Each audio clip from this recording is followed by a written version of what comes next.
Mr. Chair and distinguished delegates, I'm honored to address the 67th session of the Committee on the Peaceful Uses of Outer Space on behalf of the University Space Engineering Consortium, UNISEC Global, an international NGO dedicated to space education. I want to express my sincere appreciation to Mr. Sherif Mohammed Sedki, the chairman of the committee, and Ms. Arti Ormeni, director of the Office for Outer Space Affairs, and her team for their exceptional preparation and ongoing support. Mr. Chair, may I draw your attention to capacity building, one of the significant components stipulated in the guidelines for long-term sustainability of outer space activities. We have been committing ourselves to capacity building through the hands-on training program using a training tool called Heptasat. For example, we organize the CANSAT CubeSat Leader Training Program, or CLTP, annually. CLTP aims to train trainers to teach basic knowledge of satellite development. We have had 134 graduates from 54 countries as of 2023, since its start in 2011, mostly from developing countries. This program was also adopted as one of the training programs for the two newly selected Japanese astronauts, and we held a training for them in Japan last September. Mr. Chair, furthermore, we will extend our activities to Africa by holding the 13th Nanosatellite Symposium and the 10th UNISEC Global Meeting in Stellenbosch, South Africa in November, in collaboration with UNISEC South Africa region, including Angola, Botswana, Namibia, and South Africa. At the meetings, various opportunities will be given to African students and young researchers to learn about space in general and satellite engineering in particular. We will organize the preliminary workshop for the 9th Mission Idea Contest focusing on lunar missions. Applicants will express their ideas, followed by screening and evaluation by international reviewers to select final winners. These experiences will enhance their awareness of space projects on the moon and its related matters. That will live up to the purposes of the long-term sustainability guidelines. Mr. Chair, let me illustrate our connections with the United Nations Space Affairs. The COPUOS project is a joint endeavor between UNUSA and JAXA to offer non-spacefaring countries an opportunity to deploy a CubeSat from the ISS Japanese Experiment Module Kibo free of charge. The selected teams are required to develop, operate, and utilize their CubeSat. To ensure their effective implementation, the CubeOS Academy, the on-demand space lectures on the website, was provided so that they could gain knowledge of space engineering and technical know-how before they applied for the CubeOS.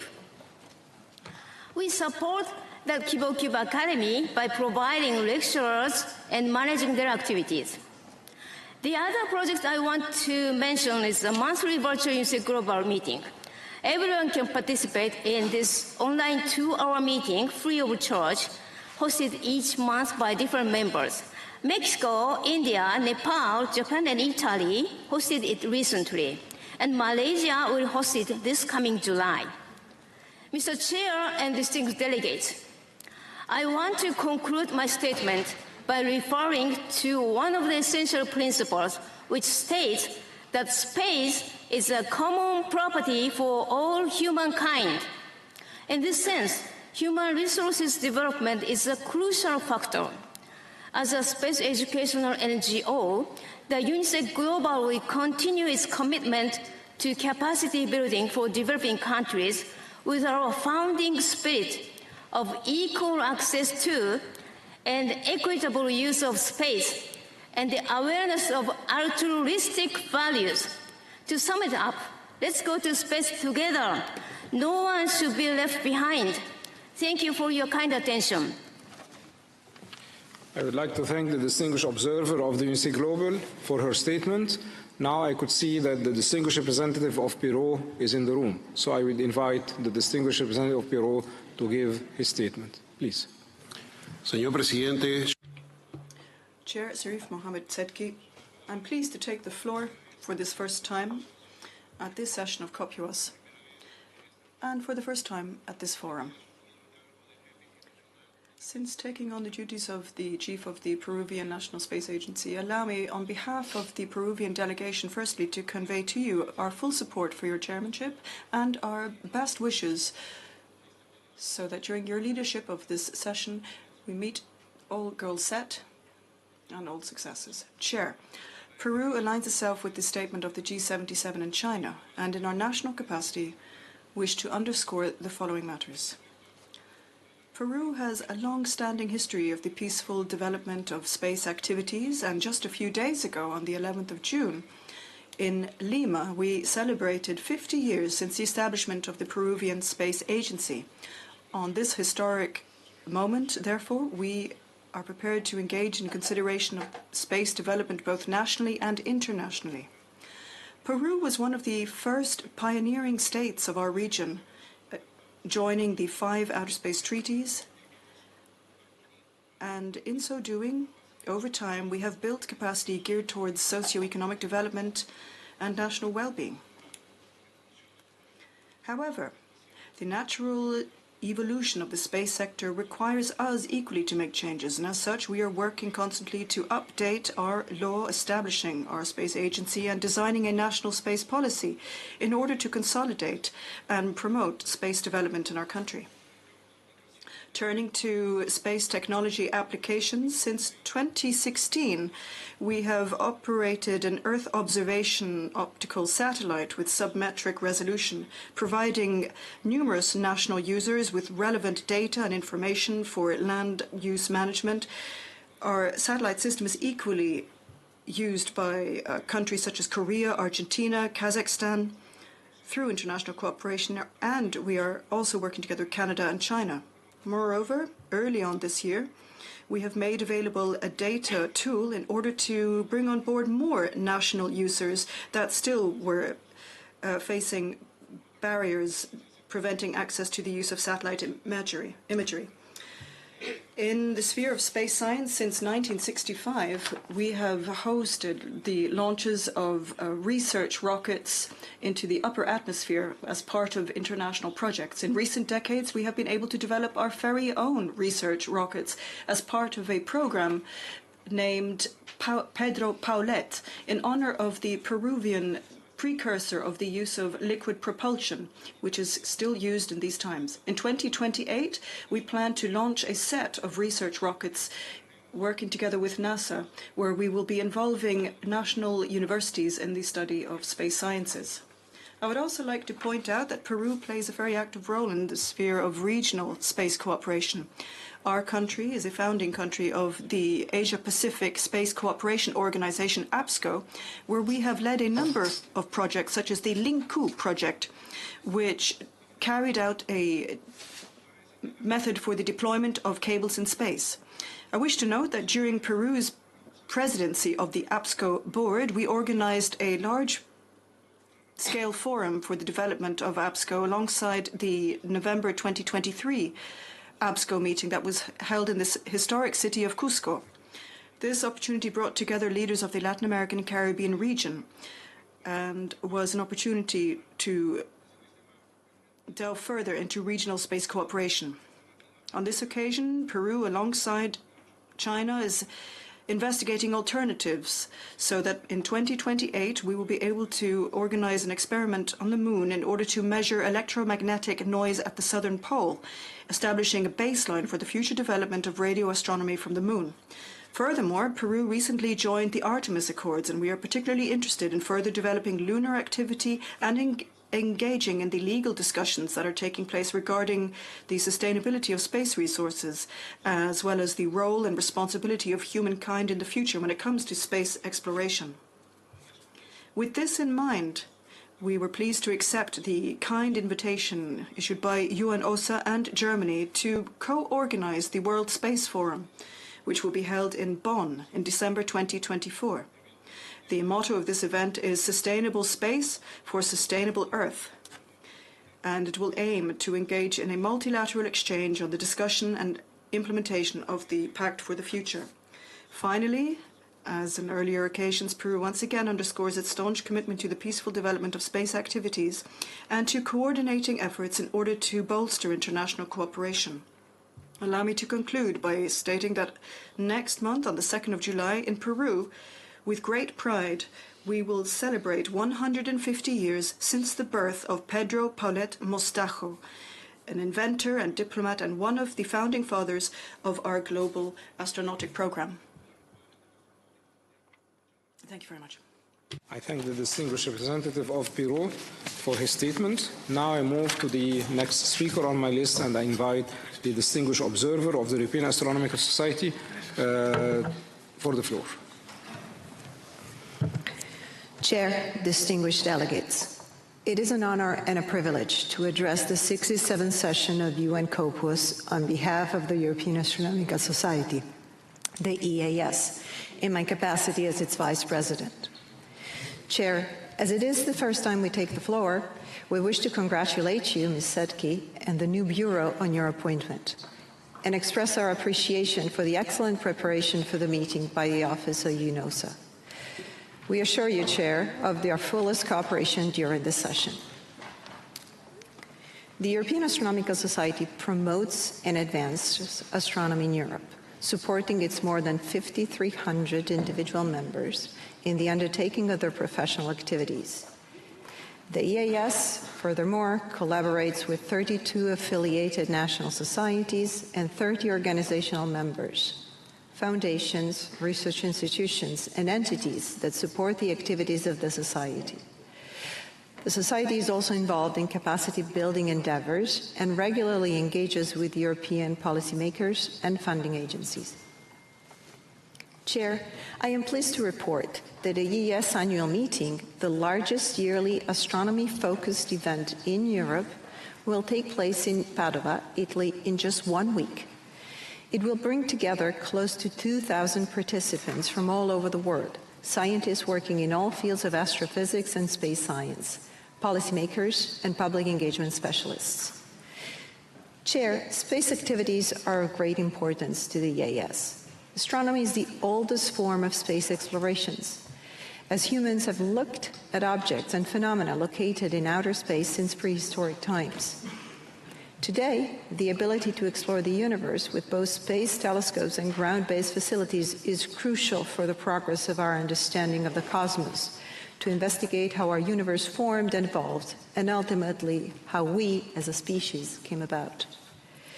Chair, the EAS, like many other astronomical organizations, has been observing with growing concern the rapid deployment of large numbers of satellites in low Earth orbit.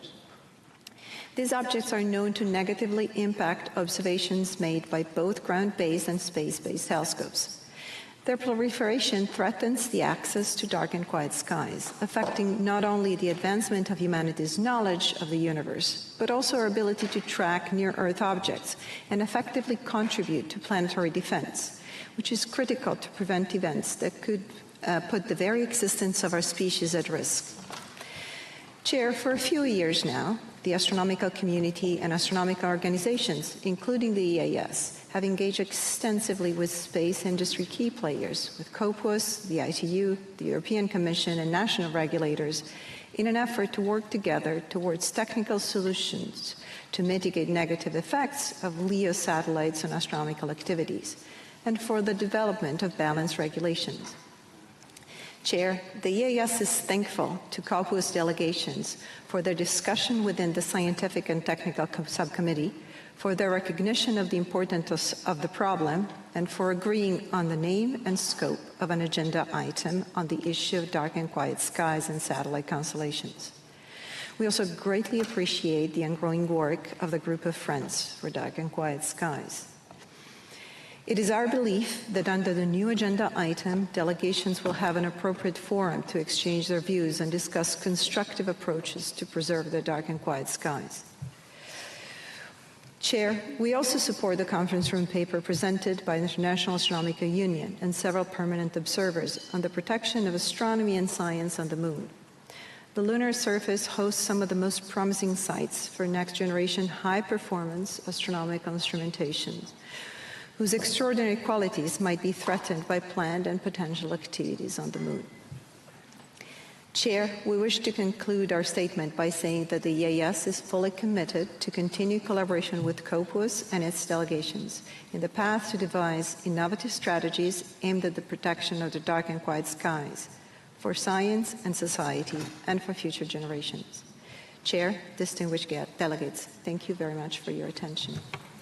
I thank the distinguished observer of the European Space Astronomical Society, and now we will continue our consideration of Agenda Item 5, General Exchange of Views, tomorrow morning. Distinguished delegates, I would now like to continue and conclude our consideration of Agenda Item 9, Space and Sustainable Development. The first speaker on my list is the distinguished representative of Brazil. The distinguished representative will join us remotely. This statement is recorded, so we'll see it on the screen now.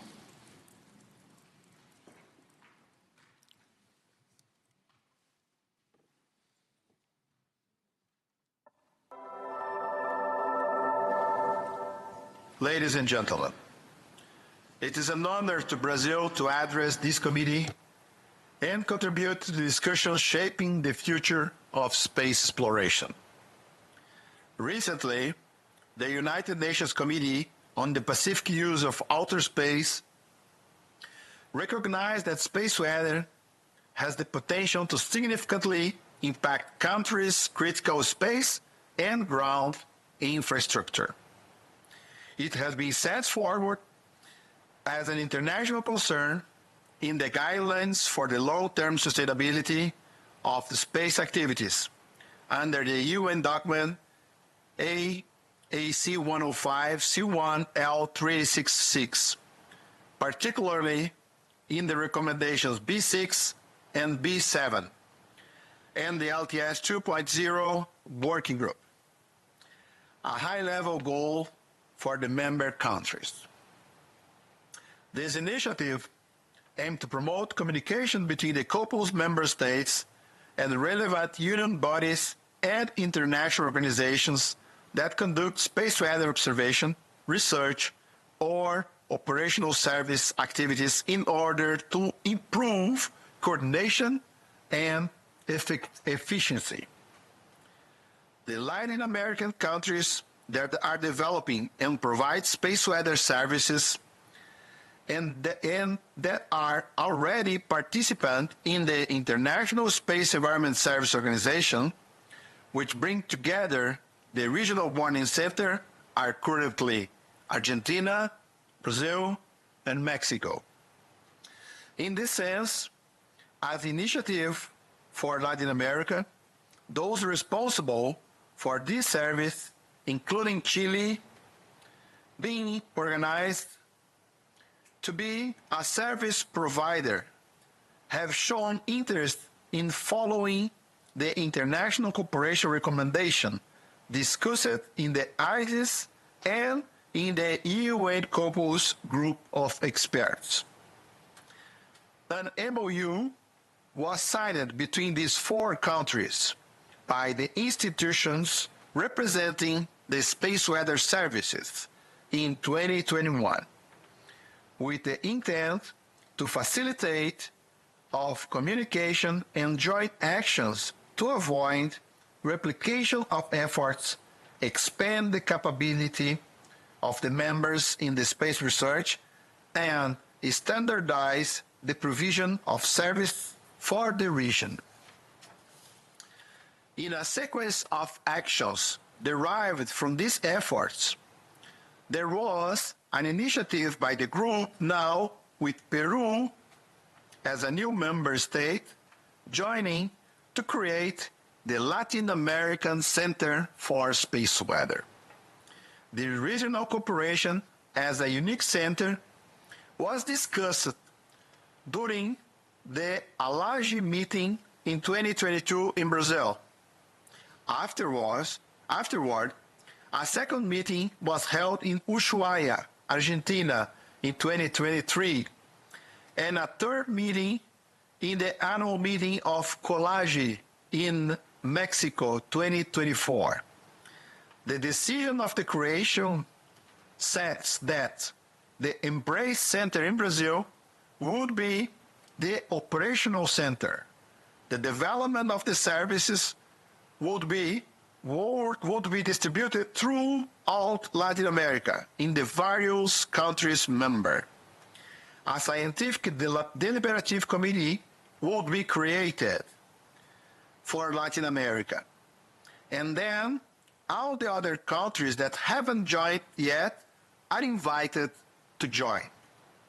This protocol of intention reflects our dedication to strengthening international cooperation and promoting technological development in line with the principles of sustainability and space security. The involved institutions commit to join forces to foster research and cooperation in the area of space weather through the establishment of the Latin American League for Space Weather, All for Space, aimed to improving the study and monitoring of space weather in Latin America. Brazil recognized that space exploration must be conducted responsibly, ensuring that future generations can also benefit from this final frontier. We reaffirm our willingness to collaborate closely with other member states and international organizations to address emerging challenges such as space debris management and risk mitigation. We also emphasize the need for inclusive space governance that involves all the relevant stakeholders, from government to private sector and civil society. Brazil is committed to actively contributing to the discussions and initiatives within this committee, always seeking harmonized efforts for a safer and more prosperous space for all. Thank you very much. I thank the distinguished delegate of Brazil, and now we move to the next speaker on the list, and I invite the distinguished representative of Austria to give his statement. Thank you. Chair, distinguished delegates, space solutions are essential for the implementation of the Sustainable Development Goals of the 2030 Agenda. Studies suggest that 65 out of 169 targets of the 2030 Agenda are highly dependent on space activities. Austria actively supports concrete actions, including in the framework of the European Space Agency and its Space Solutions Compendium, to promote these solutions in the field of sustainable development. To ensure that in these efforts no one is left behind, Austria also participated in the Space for Women expert meeting in Montreal in autumn last year, and thanks Canada and UNOSA for co-hosting it. Austria supports the outcome of this meeting, the first ever gender mainstreaming toolkit for the space sector. We view this toolkit as an effective instrument for advancing the Sustainable Development Goals. We anticipate the publication of the toolkit, which will enhance visibility and advance gender equality in the space sector. We are looking forward to the next Space for Women expert meeting in November 2024 in Nairobi, and would like to thank Kenya for co-organizing it. Lastly, let me take this opportunity to invite you to the joint side event, Space Solutions Supporting SDGs, Space Solutions Compendium, that is co-organized by Austria, Canada, the European Space Agency and the Office for Outer Space Affairs, and will take place on Thursday, the 27th of June at 1:10 p.m. in room M2. Thank you, Chair. I thank the distinguished delegate of Austria. Now I move to the next speaker on my list, and I invite the distinguished representative of Chile to have the floor. Please. Muchas gracias, señor presidente. Thank you very much, Chair. Regarding capacity building in the sphere of space law, our delegation wishes to acknowledge and express its gratitude for UNOSA's work in this regard in the form of its space law training program, which promotes understanding, acceptance, and implementation of the United Nations outer space treaties and principles. We note that working together with UNOSA, Chile is in the process of preparing educational programs on space, which have made it possible to mainstream the knowledge of space law concepts, in particular through further training programs, in order to promote international cooperation for the exploration and use of outer space for peaceful purposes, as well as for the strengthening of the global governance of space activities and the development of space law. Equally, we wish to highlight that Chile is fostering international cooperation as a tool to disseminate the norms and standards that govern activities that enable the peaceful exploration and use of outer space. An activity that was hosted by Chile was the Space Summit that was held during the International Event on Air and Space, FIDAIA 2024, held in Santiago in Chile in April this year, where UNOSA contributed to fostering knowledge in space matters regarding the issues that are the office's mandate.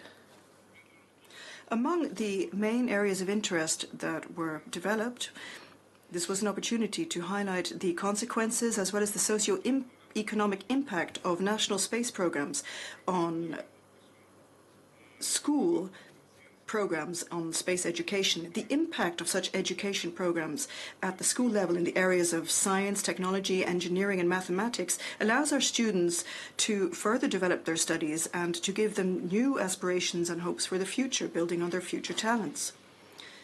Chile has continued to further develop space education at the pre- and postgraduate level in the area of space operations and in the application of remote sensing and related technologies, in order to further develop our food security programs, to further strengthen our climate change monitoring, as well as our preparedness for emergencies and disasters, and to strengthen our satellite communication systems inter alia. Chile equally wishes to thank UNOSA and the Canadian government for co-organizing the 4th meeting of the expert meeting of Space for Women, as well as the development of the first gender mainstreaming toolkit for the space sector. We firmly believe that women play a significant role in areas that are directly affected by space-related activities. And accordingly, we believe that this gender mainstreaming toolkit is a milestone, bringing us closer to the objectives of the Space for Women program. Thank you very much, Chair. I thank the distinguished delegate of Chile for his statement. Now I move to the next speaker on my list. I invite the distinguished representative of the Kingdom of the Netherlands to give his statement. Please, you have the floor.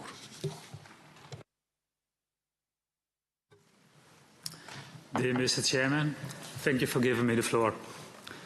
The Netherlands wishes to take this opportunity to underline the indispensable role of Earth observation and remote sensing in advancing sustainable development and achieving the Sustainable Development Goals. Climate change is a significant driver behind many of our current challenges. The need for swift action is clear.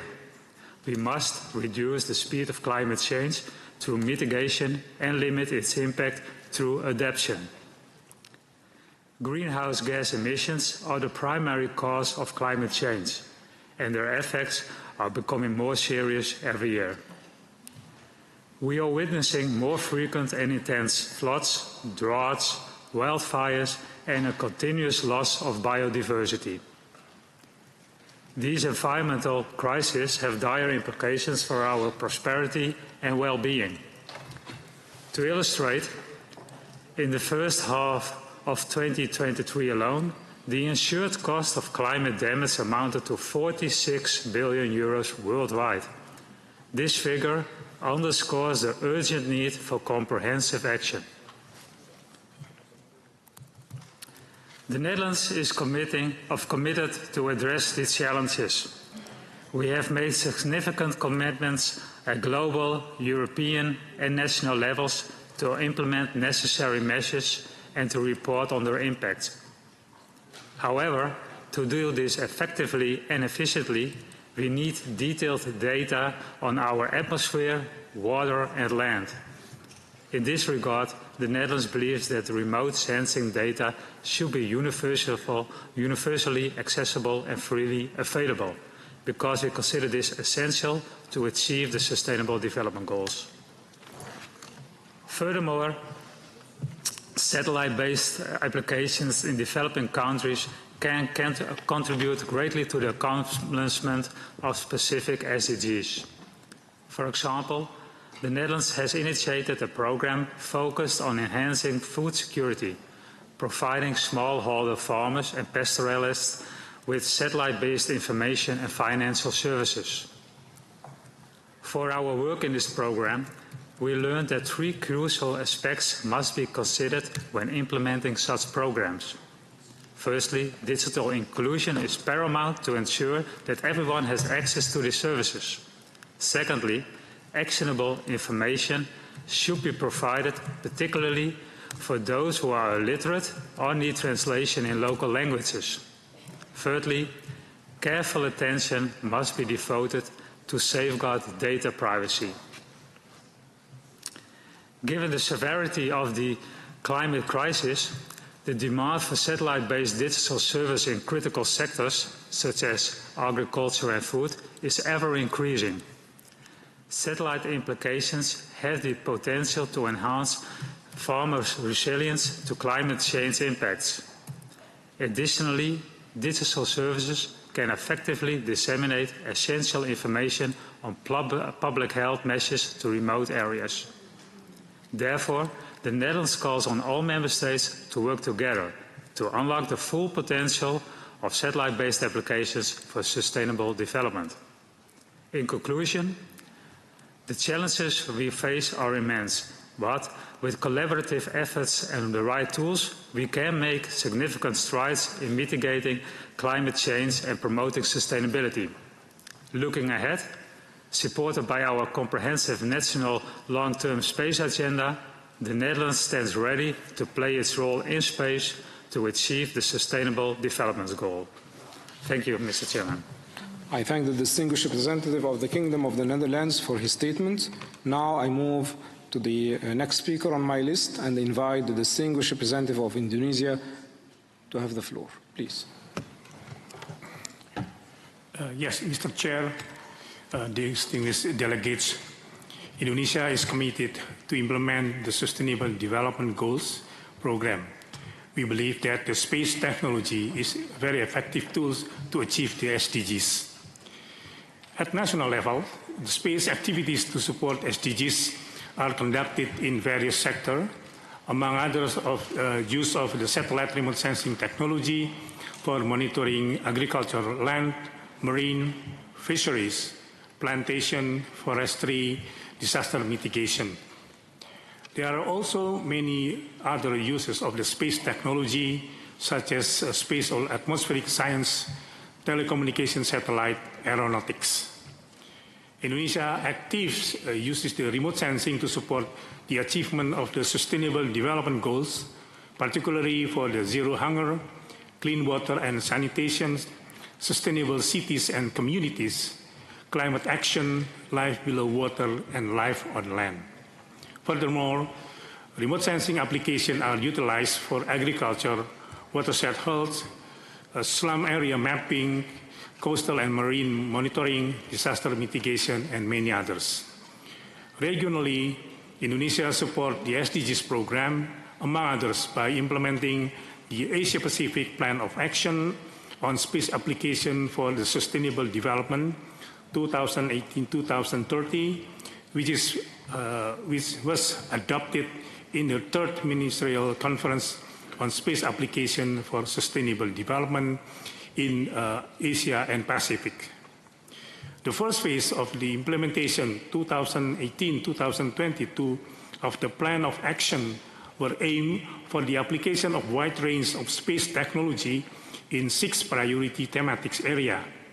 Allow me to inform you that Indonesia's important contribution to the first phase is the availability of the remote sensing satellite data with a government license, where all central and the local government agency can obtain the data with a wide range of advantage. All central and the local government agency could obtain more data free of charge, getting remote sensing-based information for the land area resource, marine and coastal area resource, water resources, and disasters, accessing to open access data and information platform, and increasing the capacity of the human resources for data processing and analyzing of the remote sensing information.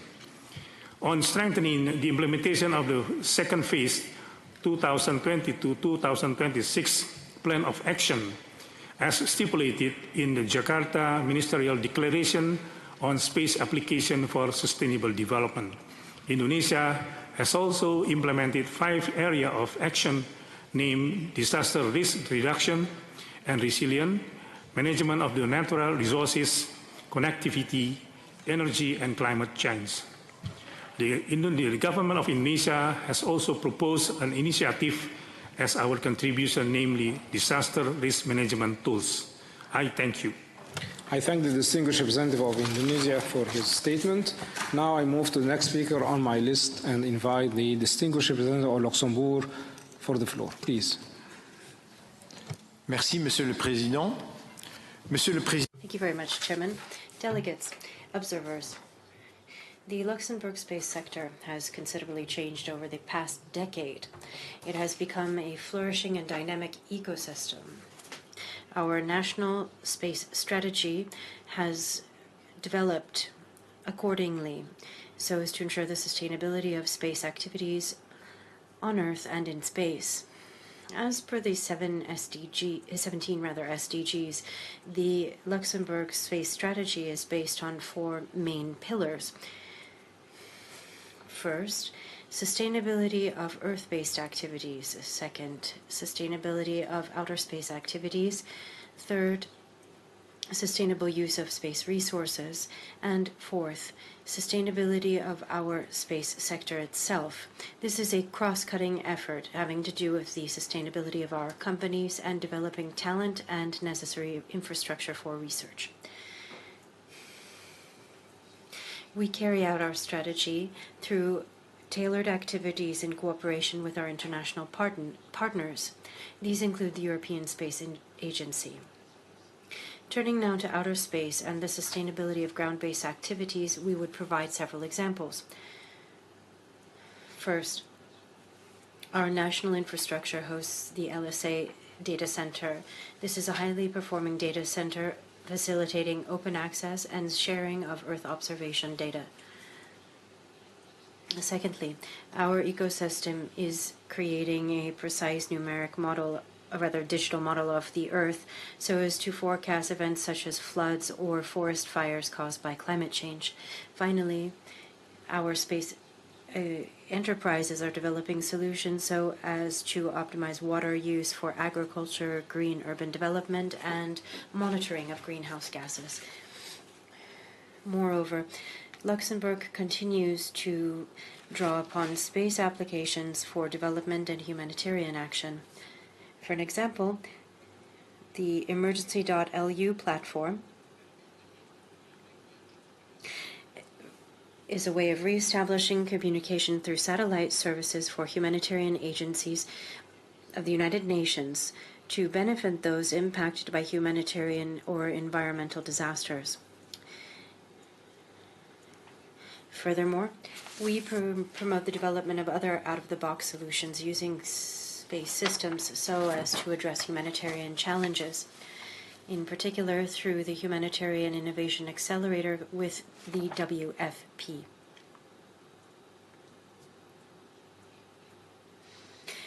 We are also committed to raising awareness and motivating future generations regarding outer space and its benefits for humanity. By way of example, as our Portuguese colleagues have already done, and with their invaluable feedback, we organized a astronaut for one day competition. Here, we modeled a astronaut recruitment process with 35 young people and a weightless flight. The astronauts for a day then became space ambassadors in their own communities through the organization of events and speaking to their peers about their experience and about outer space in general. Chairman, allow me to extend my heartfelt thanks to the Portuguese Space Agency and UNUSA for the preparation of the conference on the management and sustainability of outer space, giving us the opportunity to meet in Lisbon 14 and 15 May. We eagerly followed the two preparatory symposium in November 2023 and March 2024. The various panels provided useful contributions from international experts from industry, universities, and member states on pressing and important topics to be taken up internationally. We are firmly committed to providing specific solutions and activities to ensure the sustainability of life on Earth and in outer space, and thus welcome the Lisbon Declaration on Outer Space. Thank you. I thank the distinguished representative of Luxembourg for his statement. Now I move to the next speaker on the list, and I invite the distinguished representative of Mexico. Please, you have the floor. Gracias, señor presidente. Thank you, Chair. As it is the first time that I have taken the floor, first of all, allow me to extensively congratulate you upon your leadership of this meeting. Your Excellencies, distinguished delegates, Mexico is of the view that outer space has proven to be an indispensable tool in order to meet the Sustainable Development Goals, the SDGs, of Agenda 2030. Space technologies, as well as Earth observation satellite systems and global navigation satellite systems, are fundamental in order to tackle social, economic, and environmental challenges. Mexico is firmly committed to Agenda 2030, combining these goals with our national development plans. We have strengthened our monitoring and evaluation systems in order to ensure we have a results-based management system, as well as an a sustainable approach in our policies and strategies. Since the establishment in 2010 of our National Space Agency, we have participated actively in the international space community. And here in COPUOS, we have been members since 1990. Satellite technologies have been essential in the following areas: food security, disaster risk mitigation, monitoring natural resources, and biodiversity. These are essential applications to meet the SDGs and to improve the quality of life of our people. Accordingly, the Mexican Space Agency plays an active role in the Earth Observation Satellite Committee, as well as in the Earth Observation Group. We have implemented effective mechanisms for the exchange of Earth observation data and geospatial products, which has strengthened our capacity in the sphere of environmental management and disaster response. Furthermore, international cooperation has been a fundamental pillar of our progress. Projects funded by the European Space Agency, ESA, as well as cooperation efforts with the Indian Space Research Organization, ISRO, have been essential alongside with other space agencies in order to develop our space capacity. Disaster risk reduction is a priority for Mexico. We use the geospatial information that we obtain from Earth observation satellites and meteorological satellites to develop effective public policies. International cooperation, such as participation in the International Charter on Space and Major Disasters, as well as the Copernicus Emergency Service of the European Commission, have been vital as part of this effort, not to forget UniSpider. Finally, we acknowledge that space science, technology, and data can significantly contribute to meeting the SDGs. And therefore, our commitment is clear. Let us keep using these tools to promote sustainable development and to improve the well-being of our people. Thank you very much. I thank the distinguished representative of Mexico for her statement. Now I move to the next speaker on my list and invite the distinguished representative of Colombia to the floor. Please. Gracias, señor presidente. Thank you very much, Chair. Colombia restates its commitment to the principles of international cooperation and the peaceful use of outer space. recognizing its potential to make a significant contribution to sustainable development and to the well-being of all of humankind. For Colombia, the exploration and use of outer space provides unprecedented opportunities in order to meet the Sustainable Development Goals. And as such, our country is progressing in the implementation of space technologies, in particular for natural resource management, environmental monitoring, smart agriculture and disaster management.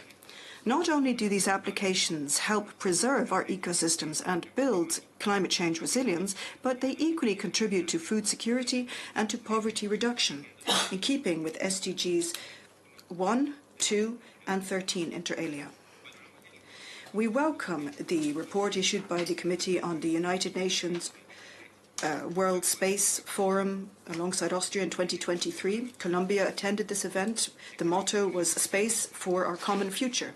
We highlight the relevance of this in order to promote further discussions towards greater international cooperation and the adoption of inclusive policies to tackle global challenges effectively, underscoring the need for cooperation and multilateral actions to protect sustainability in space. Here we highlight the interest expressed by various member states in promoting the incorporation and integration of space technologies as part of sustainable development policies, focusing in particular on achieving sustainable actions and results. For example, in Colombia, using the FACSat-2 satellite, we are monitoring our forests and controlling deforestation, which contribute directly to environmental protection and to combating climate change. Moreover, we wish to increase our use of smart agriculture, drawing on satellite data in order to enable an efficient use of resources and increasing agricultural output. In the same vein, we are promoting space development nationally, raising awareness regarding the importance of space technology and the impact it has globally, preserving natural resources and contributing to training our professionals with a broader outlook. To bolster the contribution made by space activities and space tools to meeting the Sustainable Development Goals, our country is interested in further developing international partnerships as well as public-private partnerships that will promote the establishment of a sustainable space environment that is future-looking and solid. Colombia has entered into numerous bilateral and multilateral agreements with brotherly nations in Latin America and also with countries of other regions, promoting technology transfer, the exchange of data, and human resource training. These initiatives have bolstered our own capacities and have promoted a sense of community and cooperation in the space environment. Accordingly, we also welcome the publication of the Gender Mainstreaming Toolbox in the space sector. Of course, we are aware that progress doesn't just stop here. We need to keep building on these efforts to ensure international global cooperation, that is to say, to make it accessible for all countries, regardless of their level of development, so that all can contribute to the benefits of space.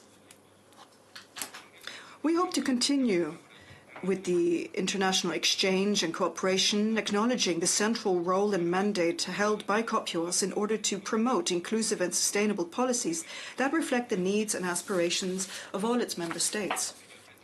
Chair, we would like to appeal to the international community and to member states present here to step up cooperation for the peaceful use of space, to adopt future-oriented policies to tackle existing problems and to protect common global interests through space exploration and ensuring the long-term sustainability of outer space. We call for the further strengthening of cooperation and coordination mechanisms to promote the development of technical and scientific capacity among developing countries. It is only through collective efforts that we will be able to ensure that space remains accessible and of benefit to all. Finally, Chair, we restate our interest in participating in cooperation activities that are geared towards building capacity through education and training in the use of space technologies and sciences to promote sustainable development for the member states of COPUOS. Thank you. I thank the distinguished representative of Colombia for his statement. Now I move to the next speaker on my list and invite the distinguished representative of Peru. Please, you have the floor. Señor Presidente. Chair, distinguished delegates, Peru firmly believes that humankind's experience when it comes to the development of space activity has been sufficient to now reach a level of maturity that will enable us to progress towards a sustainable future, a future where activity is based on information derived from space or conveyed using space media, which will prove to be the most relevant economically and socially. Growing interest in lunar activity globally is forcing existing systems and practices to draw on consensus-based coordination mechanisms that are more expeditious or perhaps more timely in nature. Moon exploration is already well underway, and the lack of principles or guidelines accepted by the majority of countries allowing them to implement such activities, alongside the legal consequences of such activities, create a situation where there is a growing risk of conflict. It is quite clear that all member states of COPUOS are, of course, committed to the peaceful use of outer space. We believe that efforts must continue to open up fora for multilateral dialogue in order to seek consensus and in order to build points of convergence and to provide an opportunity for developing countries to share their ideas, their concerns, and their vision of the future regarding space exploration. And accordingly, we commend the Director of UNOSA, Arti Halamaini, for the recent convening of the Conference on Sustainable Lunar Activity and call for UNOSA to be able to count on more resources in order to carry out such activities that enable such dialogue and consensus-seeking activities. Joint, coordinated and sustainable exploration of our solar system is undoubtedly the next great challenge that we face as humankind.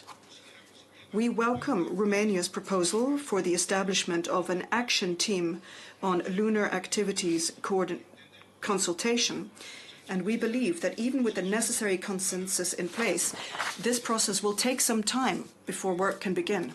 Perhaps a good point of departure would be to reach consensus regarding voluntary commitments made by those actors engaging in lunar activity to share information on the lunar missions, on the orbits, the frequencies, the areas being explored, and the sites of space assets that have been set up on celestial bodies. Any and all such measures that can help build the level of trust and confidence among the stakeholders and transparency among member states contribute to the idea that space exploration is for and through humankind. Furthermore, my country is greatly interested in organizing encounters such as the Conference on the Management and Sustainability of Activities in Outer Space, which took place this year in Lisbon, Portugal. Any such fora of dialogue for an exchange of ideas regarding the significant challenges, both present and future, that we face in space, ensuring space is accessible for all. Thank you. I thank the distinguished representative of Peru for his statement. Now I move to the next speaker on my list, the distinguished representative of the Islamic Republic of Iran. Please, you have the floor. Thank you, Mr. Chair. In light of our advancing knowledge and technology, outer space has now become a frontier for sustainable developments. Its vastness abounds with potential, offering solutions to critical global challenges, especially in developing countries. Space knowledge and technology play a multifaceted role in achieving sustainable development goals, from precision agriculture to disaster management. However, we must tread carefully. While celebrating these advancements, we cannot ignore the stark disparities that persist. Access to space-derived benefits remains uneven, leaving many behind. The rapid pace of technological progress exacerbated this divide. Rather than romanticizing space, let us address these inequalities and ensure that celestial aspirations translate into sustainable development improvement for all. Space-derived data and information hold immense potential in critical areas such as environmental protection, disaster risk reduction, and healthcare.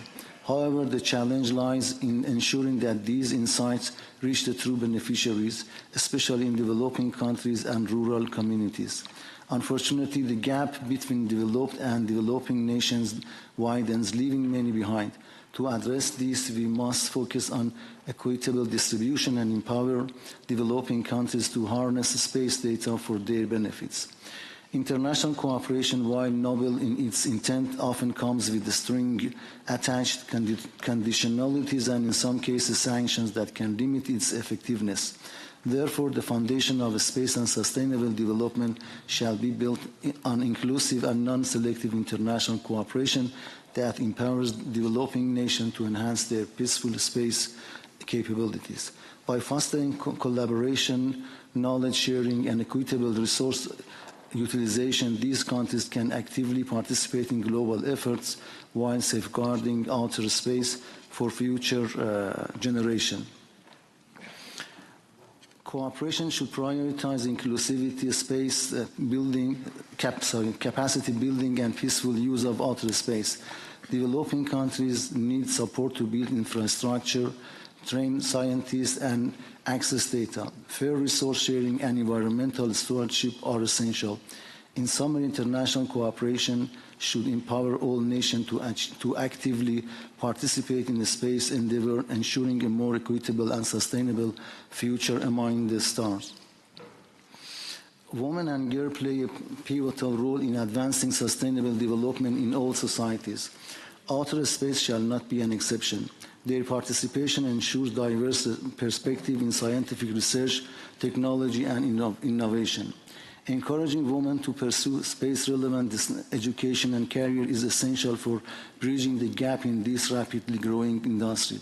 Empowering women to engage in space endeavors lead to more inclusive solutions and better outcomes for their societies and a more equitable and prosperous world. However, we must not allow this valuable goal to deviate from its true meaning toward empowering women and girls, particularly in the realm of outer space. Unfortunately, today, a radical approach to gender equality has strayed this notion from its natural and understandable foundation. The proponent of these approaches, who call themselves progressive, define gender as a socially constructed concept that is based on social, cultural, and religious suppression. This radical approach defines a spectrum of gender beyond biological and natural definition of male and female. Ironically, they use suppressive methods to further their goals. Even though this radical approach has sparked serious resistance within their own societies, they firmly attempt to impose these radical approaches on other countries and institutions with entirely different cultural, social, and religious background. Having said that, Mr. Chairman, allow us to take a cautious stance regarding the joint report by the UN-USA and Canada on the gender mainstreaming toolkit for the space sector. This report exhibits several shortcomings that warrant attention. Firstly, the ambiguity surrounding the report's mandate remains a point of concern. We remain curious about the mandates under which this report was prepared. Secondly, the report is inadequate in stating its guiding nature. Throughout the whole document, there is only one indirect reference to it serving as such. In preparing a toolkit, the drafters seem to rely solely on the general understanding of the definition of a toolkit, while the language they use resembles a rigid soft law document. For example, on page 1, under the purpose 1, bullet 4, calls for, and I quote, to create policies and targeted intervention at international, national, regional, and local level that include everyone. Substantively, the report has many controversial points. One of the co-authors of this report has adopted a policy called Gender-Based Analysis Plus, and there are several references to that policy in this report. According to the policy, and I quote, the plus in GBA plus acknowledges that GBA goes beyond biological sex and socio-cultural gender differences, end of quote. Among the various controversial points in this report, let me briefly address another issue before concluding my statement. In the checklist section on page 32, titled Empowering Women Through Space Technologies and Application, The request is to identify potential differences between group of different genders. It's under the women's title.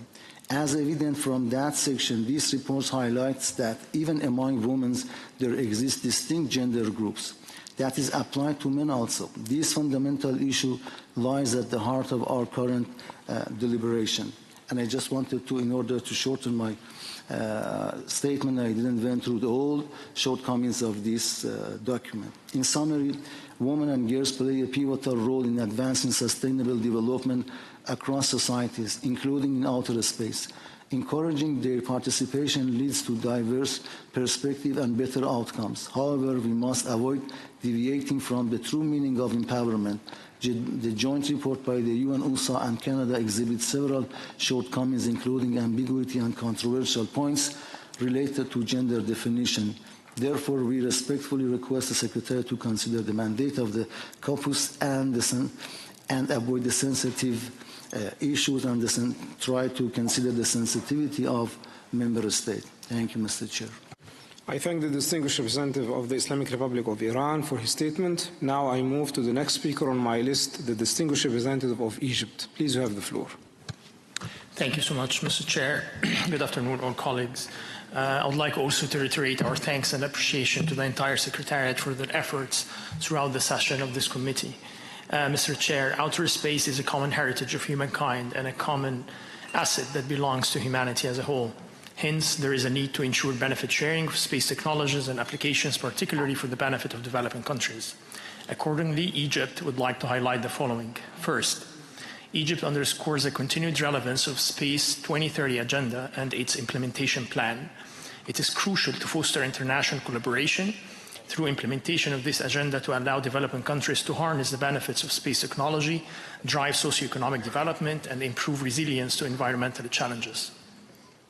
In this regard, the sustainable use of outer space should place a special emphasis on capacity-building activities to bridge the huge divide between developed and developing countries in this domain and address a growing need to secure sufficient resources to this end. Egypt, as an emerging space-faring nation, urges the international community to take tangible steps towards making the needed technical assistance available and accessible to developing countries. Second, Egypt emphasizes that the main principles of relevant United Nations treaties and the peaceful uses of outer space should drive our discussions on the long-term sustainability of outer space as well as the utilization of space resources. We reiterate that universal and equitable access to outer space should be ensured for all states without discrimination. The established principle of non-appropriation of outer space must be honored and maintained. Outer space cannot be claimed by sovereignty or by means of use and occupation. Egypt also reiterates that any regulation of outer space should aim at improving the outer space environment for the use of all states and should not in any way limit the full utilization of outer space activities and applications by any other state. There is also a need to define and agree on possible emerging applications and efforts in utilization of space resources, including the role of private sector in this regard without prejudice to the aforementioned principles, particularly for the benefit of developing space-faring nations, through safeguarding their equal rights to benefit from space and its resources. Third, Egypt notes the increased role of non-governmental entities in space activities and reiterates the relevance of Article 6 of Outer Space Treaty in this regard, particularly the responsibility of state parties to the treaty for national activities in outer space, whether carried on by governmental or non-governmental entities, and that the activities of non-governmental entities in outer space shall require authorization and continuing supervision by the appropriate state party to the treaty, while adhering to its principles. Mr. Chair, Egypt supports the UNUSA flagship Space for Women program. We believe that women and girls play an active and equal role in space science, technology, innovation, and exploration, and that they should equally harness the benefits of space. Egypt further stresses the need to adhere to the vision of the UN Space for Women program and its focus on women and girls when developing relevant tools in this regard. Thank you, Mr. Chair. I thank the distinguished representative of Egypt. Now I move to the next speaker on my list, the distinguished representative of France. Please have the floor. Monsieur le Président. Thank you, Chairman. Ladies and gentlemen, colleagues, France is actively using its space policy for achieving the SDGs as well as the other global agenda, including the 2030 Agenda, the Sendai Framework for Disaster Risk Reduction, and the Paris Agreement on Climate Change. CNES has totally brought on board the issue of sustainable development for several years now. It contributes to European agencies, and contributes to the development of new Earth observation missions so as to address challenges to arise in the future. CNES systems, as well as international cooperation activities, first and foremost, make headway in the implementation of the SDGs having to do with the resilience of our societies and combating climate change. My delegation will touch more in detail on this initiative when we take up Agenda Item 16. The CNES also globally promotes sustainable development. This happens through implementation of the International Space Charter on Major Disasters and the Space Climate Observatory. I will talk about that more in detail under Item 12. When it comes to the long-term sustainability of outer space, which is a sine qua non for sustainable development, the Lisbon Declaration on Outer Space was a key step in preparing the future for the Summit for the Future. It highlights the central role of COPUOS as well as international cooperation being necessary for the long-term sustainability of outer space activities, in particular in coordination, mitigation of space debris,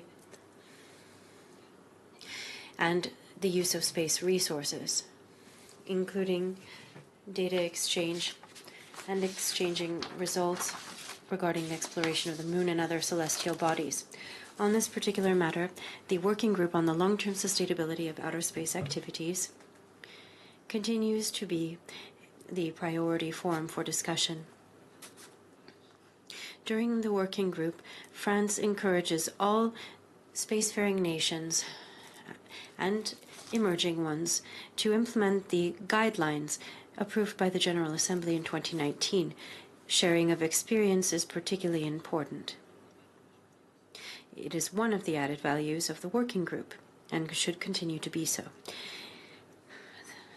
Most advanced spacefaring nations should provide their support and experience to other space nations in a spirit of cooperation so as to embody the Outer Space Treaty of 1967 regarding a free use of outer space for all. France will certainly do its part here. For an example, we encourage the periodic review of the application of the LTS of guidelines for best practices and addressing potential challenges. Chairman, when it comes to the partnership for outer space monitoring with 15 member states of the EU SST, we are fully contributing to the sustainability of space activities by providing a risk analysis service to the public regarding collisions. This has been available since 1 January 2023. This public service strengthens space safety, avoiding collisions which produce millions of objects of space debris, which is harmful for outer space activities in the long term. We also support innovation in the commercial sector when it comes to added value technologies to reduce risks of collision.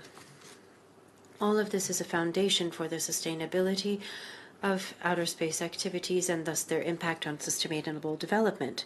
We also have a law on outer space activities. Through this, we have one of the most protective and developed technical and regulatory frameworks, making public health and the environment priority.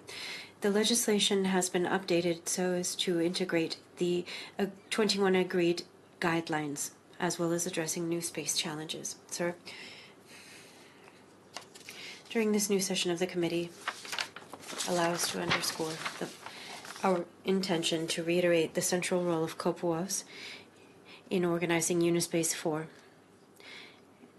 and defining the main benchmark policies multilaterally to guide the technical work and work for security, viability, and sustainability of outer space activities, encouraging the participation of private actors in multilateralism, and supporting the competitive nature and innovative capacity of companies to provide solutions to the long-term sustainability of outer space activities, to actively contribute to the Summit of the Future and the Pact for the Future.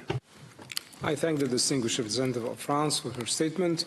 Now I move to the next speaker on my list, the distinguished observer of Space Generation Advisory Council. Please, you have the floor. Thank you, Mr. Chair. The Space Generation Advisory Council, SGAC, sincerely appreciates the opportunity to provide the united views of the youth on space and sustainable development. Before doing so, we are pleased to congratulate you on your election as chair of this honourable committee and would like to assure you of our full support. We also express our gratitude to Mr. Omran for his able guidance throughout the previous sessions. Further, we would like to congratulate Ms. Arti Holameni on her first COPUOS meeting as Director of the Office for Outer Space Affairs and express our high appreciation for the excellent work that she and the Secretariat have done in preparation for this session. Distinguished delegates, the space sector is playing a critical role in the support of the Sustainable Development Goals. Space-based services and technologies like Earth observation and navigation have provided invaluable in monitoring climate change, managing large-scale disasters, and supporting terrestrial activities. However, the continuous growth of space activities, although beneficial, if uncontrolled, could result in the loss of all the benefits that space provides. As noted by the Secretary-General in his policy brief on outer space, the time to act is now. In our capacity as representatives of the united voice of the space youth, we have made the sustainability of space activities our utmost priority. To provide our views on this key topic, in February 2024, we published a report proposing an intergenerational pact for space sustainability, or IPAS. Our proposed pact outlines action-oriented recommendations to ensure the peaceful and sustainable uses of space for the benefit of all humanity. Above all, we would like to underline the following 3 points. Number one, firm commitments in national legislation to prevent the creation of new space debris, and, at the international level, development of enabling frameworks and investments for active debris remediation. Number two, creation of a global coordination framework, potentially in the form of a system of systems for space situational awareness and space traffic coordination.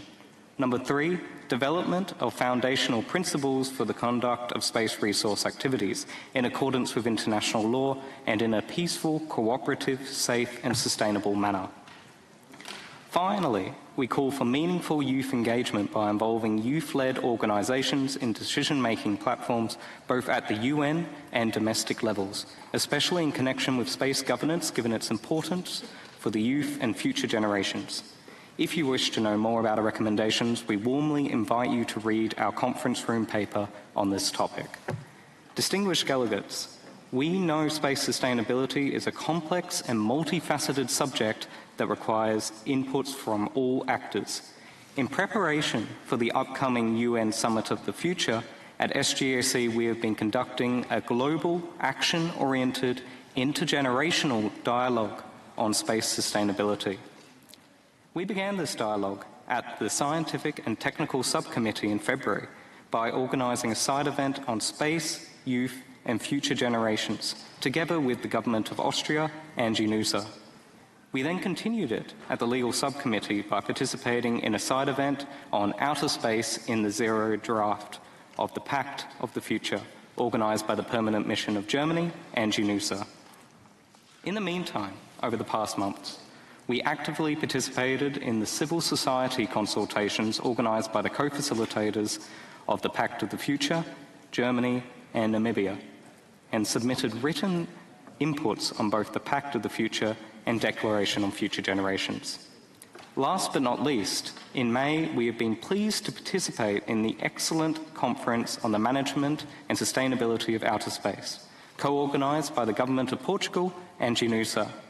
We note with utmost appreciation the development by member states present at that event of the Lisbon Declaration on Outer Space, a thoughtful document that we hope will be taken into due consideration in the final negotiations of the Pact of the Future. To conclude, Mr. Chair, we are grateful for the opportunity to provide the views of the young generations on space and sustainable development, and to stand ready to work together with all distinguished delegations to build a sustainable space sector for the benefit of all humanity, both present and future. Thank you very much for your kind attention. I thank the distinguished observer of Space Generation Advisory Board. Now I move to the next speaker on my list, the Asia-Pacific Space Cooperation Organization. Please, you have the floor. Thank you, Mr. Chair. Since our delegation is taking the floor for the first time, allow me to present my deep appreciation to the outgoing chairman for his excellent work for the COPUOS. And we also would like to present our congratulations to you and the two vice chairmen for your election for the chairmanship of the COPUOS. Mr. Chair, my delegation has full trust and confidence in your leadership to chair this committee, and we extend our full support to you and to the work of COPUOS. We also extend our appreciation to Ms. Arti Ola, the director of UNOSA, and her team for the very efficient planning and execution of the Lunar Conference and this session. Mr. Chair, distinguished delegates, APSCO emphasized that its space-based tools are highly relevant for the attainment of the global development agendas, particularly SDGs, and framework for disaster risk reduction, and the Paris Agreement. Space applications contribute greatly, either directly for the enablers and drivers for sustainable development, or indirectly by providing essential data for the indicators used to monitor the progress of the global development agendas. We believe that the fulfillment of these global agendas require improved access to space-based data and applications and the space infrastructure, particularly taking into account the needs of the developing countries. The Space 2030 agenda and this implementation plan that is being developed under the auspices of UN COPUOS is a visionary and forward-looking strategy that reaffirms and strengthens the contribution of space activities and tools to the achievement of global agendas, particularly addressing the long-term sustainable development concerning the humankind. Mr. Chair, distinguished delegates, we believe that international cooperation is one of the key elements in attainment of the objectives of Space 2030 agenda, and the role of intergovernmental organization is central to such cooperation. APSCO, as an intergovernmental organization, provides an effective mechanism through which resources could be pooled and complex technologies and applications could be developed relatively quickly and cheaply for mutual benefit. Owing to its unique mandate and position at promoting the international and regional cooperation for the peaceful uses of outer space, APSCO has developed its Vision 2030 in line with the Space 2030 agenda. I would like to share with the delegates here that a dedicated initiative has been taken to support member states, particularly encouraging them to use space applications and initiating projects that can directly contribute to achieving sustainable development targets. Such examples are having a project for data sharing and services platform that enables member states to access satellite data and images and allow them to bring up the projects that can contribute to the areas where sustainable targets can be achieved. Mr. Chairman, I would like to take this opportunity to share that under the platform of APSCO Data Sharing Services Platform, so far, we have 21 projects going on that deal with supporting the drought management, estimation of rice field, watching the mangrove fields from space, monitoring air pollution, covering the forest evaluation in Amazonian ecosystems, and various other projects led by all the member states of APSCO. Overall, APSCO's projects contribute directly to the 11 SDGs, and they focus on providing existing space-related resources to strengthen the member states' capabilities and particularly the capacity building of the member states. Mr. Chair, distinguished delegates, at the end, APSCO would like to open the hands and invite all international community to work together for achieving SDGs target. With this, I thank you, Mr. Chair. I thank the distinguished observer of the Asia Pacific Space Cooperation Organization for her statement. Now I move to the next speaker on my list, the distinguished observer of the International Astronomical Union. Please have the floor. Thank you, Mr. Chairman, distinguished delegates. The International Astronomical Union presents its perspective that the Moon offers unique opportunities for major observational discoveries in astronomical science. The Moon combines the advantages of the vacuum of space with the stability of a ground-based platform. While cheaper launches to the Moon and the development of lunar infrastructure can enable scientific opportunities, many planned and potential activities are, in some instances, incompatible with the critical need for these scientific facilities to be free from noise, contamination, and interference. I call your attention to the conference room paper on the protection of astronomy and science on the Moon, presented by the International Astronomical Union, the International Academy of Astronautics, the Open Lunar Foundation, Secure World Foundation, For All Moonkind, the European Astronomical Society, the Square Kilometer Array Observatory, and the International Institute of Space Law. That conference room paper presents several examples of scientific opportunities. One is that ultra-low frequency radio observations in the shielded zone on the far side of the Moon probe the original building blocks of galaxies, as well as the magnetospheres of exoplanets. The rare large planes suitable for arrays of antennas would need to be allocated for scientific use and protected against unintended electromagnetic radiation. 2, a large aperture single mirror telescope or multi-telescope array operating in the infrared would have sensitivity and image resolution substantially higher than that of the James Webb Space Telescope, extending the latter's entire scientific domain. To suppress the thermal noise that would swamp the faint cosmic signals in the infrared, the telescope and instruments must operate under very cold conditions, ideally placed in a permanently shadowed region on a crater floor. However, many of these craters are also attractive for extraction of frozen water ice, an activity incompatible with the low dust, low noise environment required for telescope operation. 3, gravitational waves propagate through the universe from the mergers of extremely dense objects like white dwarf stars, neutron stars, and black holes. Gravitational wave detectors would be susceptible to the slightest environmental disturbances and strong excess noise generated by nearby landings and launches or by heavy equipment for exploration or mining would be incompatible with these extremely sensitive observations.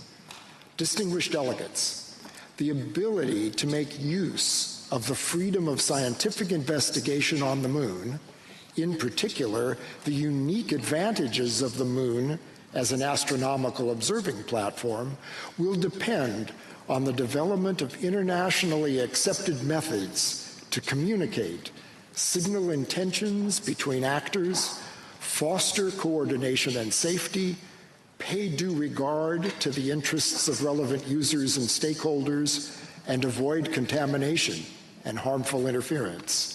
Some of the most important and pioneering scientific missions on the Moon can take place only in specific locations and under specific conditions, and can take place only if they are protected from interference, even from other legitimate and peaceful uses. For this reason, it would be advisable to designate, manage, and protect specific sites in order to avoid any potential harmful interference. Such a process of transparent and internationally accepted coordination and protection for scientific investigation is needed by the time the current phase of governmental and non-governmental demonstrations and prototyping of launch, delivery, and deployment is complete. The IAU will work with other organizations with complementary interests to inform COPUOS's thinking and planning on this complex issue. We welcome recent proposals for focused exchanges between COPUOS member states on the usefulness of an international mechanism to consult on lunar activities, like the one suggested by the delegation of Romania, as we firmly believe that international consultations can be instrumental in advancing much-needed progress on this issue. Mr. Chairman, distinguished delegates and observers, thank you for your kind attention. I thank the distinguished observer of the International Astronomical Union for his statement. Is there any delegation who want to take the floor under this agenda item?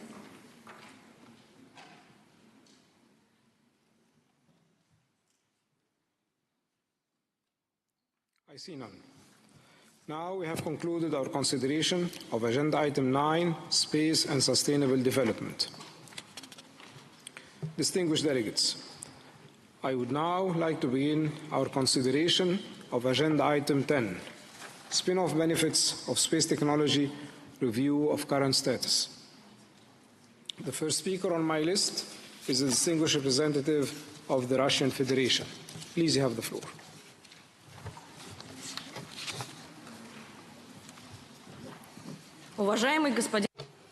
Thank you very much, Chairman. The use of space technologies in the Russian Federation, which is an extremely large country, is particularly important and vital. Russia hosts international transport corridors. These, over their entire length, must have networks for navigation and geoinformational services. Space technologies are broadly used, including for the development of territories in the Arctic areas and the North Sea route. Space technologies manifold increase the effectiveness of the use of agricultural land, as well as identifying illegal logging, forest fires. With great accuracy, can define the sources of polluted rivers, lakes, and other water resources. Today, orbits are used to monitor the state of industrial objects, landslides, and seismic activity, as well as to analyze mapping information for new routes, as well as oil and gas routes, as well as appropriate aquifers for fishing industry. Satellite link-ups are provided in remote areas so as education and development of telemedicine can be provided. Using satellites, including Russian satellites, the functioning of the international search and rescue system works, the SARSAT.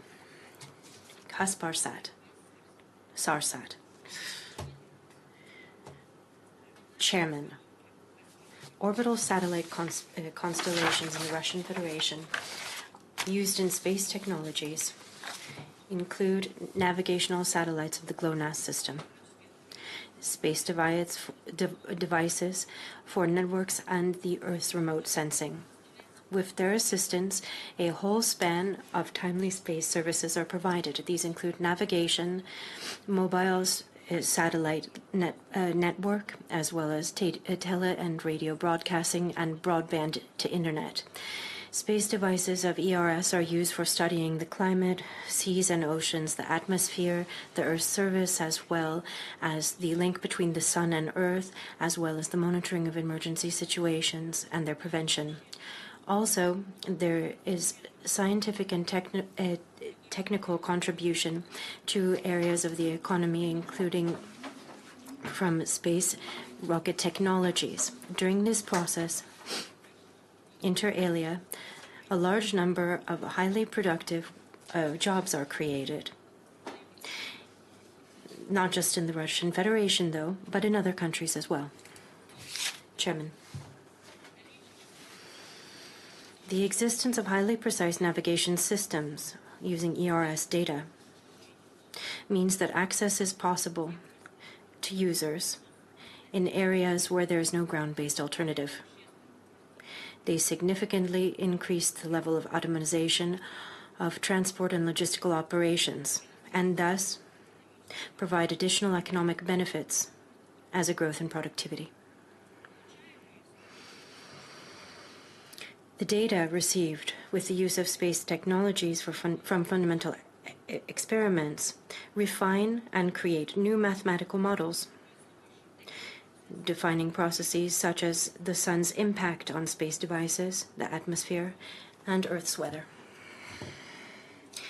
The results of space experiment applications lead to new material and substances being crafted, as well as for testing equipment of various types as per their resilience in space. We could hardly overstate the advantages of the use of RES data in the planning and carrying out of work to mitigate the impacts of emergency situations. Such data is also used to resolve environmental problems. Allow us to emphasize the importance for all states, parties, of the International Charter on Space and Major Disasters. They must stick to a discrimination-free approach when it comes to implementing the mechanisms stipulated by said document. Chairman, all, without exception, on the committee underscore the importance of retaining and further developing international peaceful outer space cooperation. However, some factors do stand out, which call into question the genuine nature of such declarations. As you're well aware, in February of this year, the mechanism of the International Charter on Space and Major Disasters was invoked. This had to do with an oil spill in the Red Sea.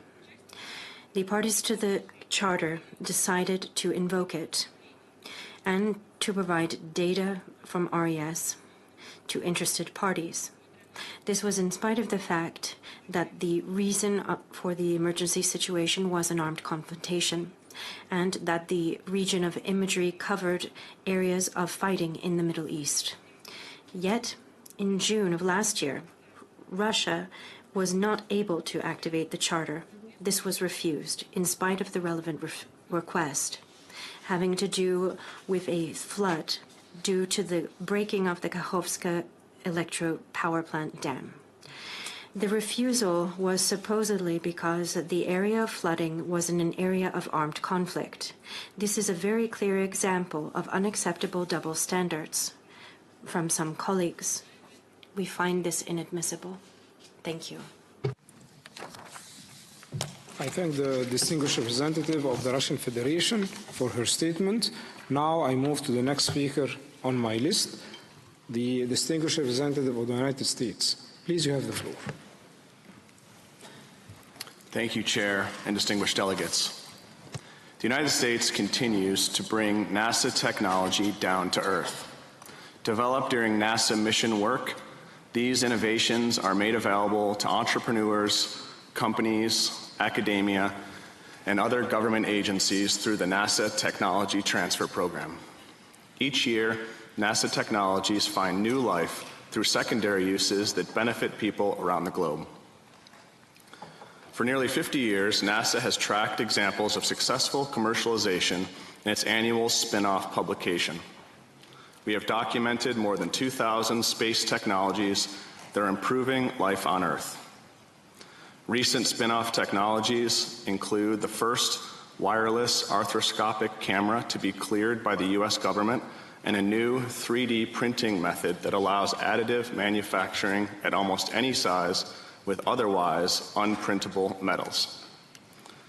Chair, hydrogen is emerging as a clean energy option, with governments around the world, including the United States, introducing major hydrogen incentives and subsidies in recent years.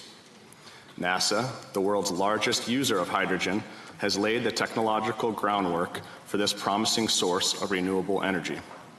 The world's first practical hydrogen fuel cells were built for the Gemini and Apollo programs before the idea of green energy existed. Batteries were simply too heavy to send to the moon to power the Apollo service module. Today, The same facility that designed and manufactured the fuel cells for the Apollo and the Space Shuttle programs is still producing fuel cells, now for commercial and industrial use. Today's hydrogen fuel cell and liquid hydrogen technology would not be where they are today without America's space program. Chair, Apollo and the Space Shuttle were two of NASA's largest programs, but technology also spins off from the agency's smaller programs and spacecraft. When a medical device company working on a wireless arthroscope camera sought input from NASA engineers, they found that they were facing many of the same issues that arise in CubeSats. Both need to be small and lightweight with a reliable power source and well-managed temperatures. Now there's a private U.S. company that created a wireless camera system that lets surgeons work unburdened by cables and related interruptions and contamination concerns. And lastly, Chair, a new family of metal 3D printers, including one of the world's largest, are using a technology developed with NASA funding. Additive friction stir deposition allows 3D printing with metals like aluminum alloys, which are lightweight and high strength, but cannot be printed by other means. NASA was interested in enabling the additive manufacture of rocket bodies, pressurized tanks, and airplane fuselages, so the agency helped fund the technology's development by the private sector, which now has distributors around the world, has sold printers to most major aerospace companies, and also licenses the technology to larger manufacturing companies. This technique also allows large-scale printing, and it's the basis for one of the world's biggest metal 3D printers. These are just a few examples of the ways we ensure innovations developed for space exploration are benefiting everyone by creating jobs, protecting the planet, and improving lives globally. Additional information about these and other spin-offs can be found in the NASA publication Spin-Off 2024, which can be found online, and hard copies of the books have been provided to all delegations. Thank you, Chair. I thank the distinguished representative of the United States for his statement. Now I move to the next speaker on my list, the distinguished representative of France. Please, you have the floor. Monsieur le Président. Thank you, Chair. Ladies and gentlemen, dear colleagues, space is a formidable tool for innovation. Earth observation satellite data and geolocation data, which are accessible and often free of charge, have become a true driver of growth and development, enabling numerous services and providing a source for accurate, reliable, and sustainable indicators. In 2023, according to the space economy report Nova Space, the global market for the procurement of space data derived from Earth observation was $1.9 billion. The valuation of Earth observation data was $3.1 billion. And in 2023, the main sectors were natural resources, 14%, energy, 12%, and the environment, 11%. Nationally, France has set aside a specific component of its investment program, known as France 2030 for the space sector, in order to take stock of the needs of public stakeholders for space data and to facilitate the use of this data on a daily basis in response to our national environmental plan known as France Green Nation. To meet these new needs, in 2016, the National Space Agency established the Connect by CNES program to support entrepreneurial, environmental, societal, and economic development projects by making available space data and technologies. There are three main sectors: for health, where applications such as e-health, epidemiology, and technological innovation for long-distance flights find a rich source of valuable information using space data and technologies to fuel innovation. Then, the environment. Here, space provides a powerful tool to optimize services for environmental protection, agricultural transformation, and to combat climate change. And then finally, mobility. Here, usages linked to accurate geolocation services and other sources of spatial data are indispensable to further develop transport, new mobilities, and autonomous vehicles. Chair, France is innovating the forestry sector particularly. Following the One Forest Summit that took place in March 2023, France launched the program known as One Forest Vision for forest mapping.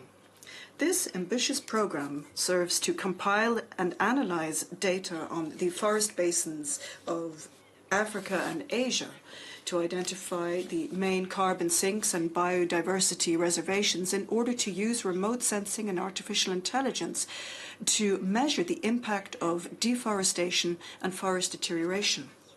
The preservation of our tropical forests requires international partnerships, and accordingly, for the sake of such preservation efforts, CNES has set up a Center for Scientific Expertise on forest fires in order to predict the regrowth of vegetation and to implement post-fire management measures. This expert center uses data derived from Sentinel, Spot, and Pleiades satellites in order to develop maps of the intensity of forest fires to identify the damage wrought to vegetation so that the state is able to better intervene and reduce the risk of fires. Turning to the Space Observatory for the Climate, our National Space Agency and the startup Globe.io have developed the project known as Tropisco, using data derived from Sentinel-1. This service comprises a nearly real-time detection system of deforestation in tropical areas by providing a dynamic mapping system as well as statistics to combat forest exploitation, illegal agricultural cultivations, as well as trafficking in wildlife. Following a first phase that was limited to just a few territories, the plateau of the Guyanas, Laos, Southeast Asia, Laos, Cambodia, and Vietnam, the project is now being rolled out in Thailand and in Brazil. Ultimately, the aim is to cover all tropical forests in South America, Africa, and Asia in order to develop deforestation maps to a resolution of 10 meters, refreshed every 12 to 24 days at a maximum, as well as a web platform in order to visualize and download the data for free. We would like to particularly encourage the international space community to make a coordinated contribution to a global forest observation system, which in turn will lead to a well-educated public decision-taking process drawing on satellite inputs. In Brazil 2025, COP30 will indeed provide an opportunity to share expertise and to pool ways and means for the benefit of monitoring the sustainable management of the Amazonian forests. Thank you. Thank the distinguished representative of France for her statement. Now I move to the next speaker on my list, the distinguished representative of Indonesia. Please, you have the floor. Mr. Chair, Indonesia pays attention on the benefit of the spin-off of space technology.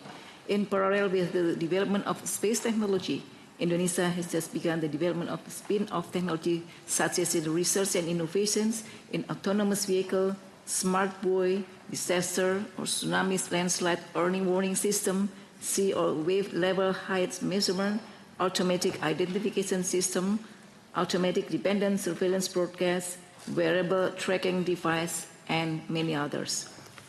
We are attached to the importance of international collaborative activities facilitated by UNOSA or with COPUOS member states in promoting the benefit of space technology spin-off to improve our daily life. We look forward to developing more mutual benefit collaborations in the future. Thank you, Chair. I thank the distinguished representative of Indonesia for her statement. Now I move to the next speaker on my list, the distinguished representative of Mexico. Please, you have the floor. Gracias, señor presidente.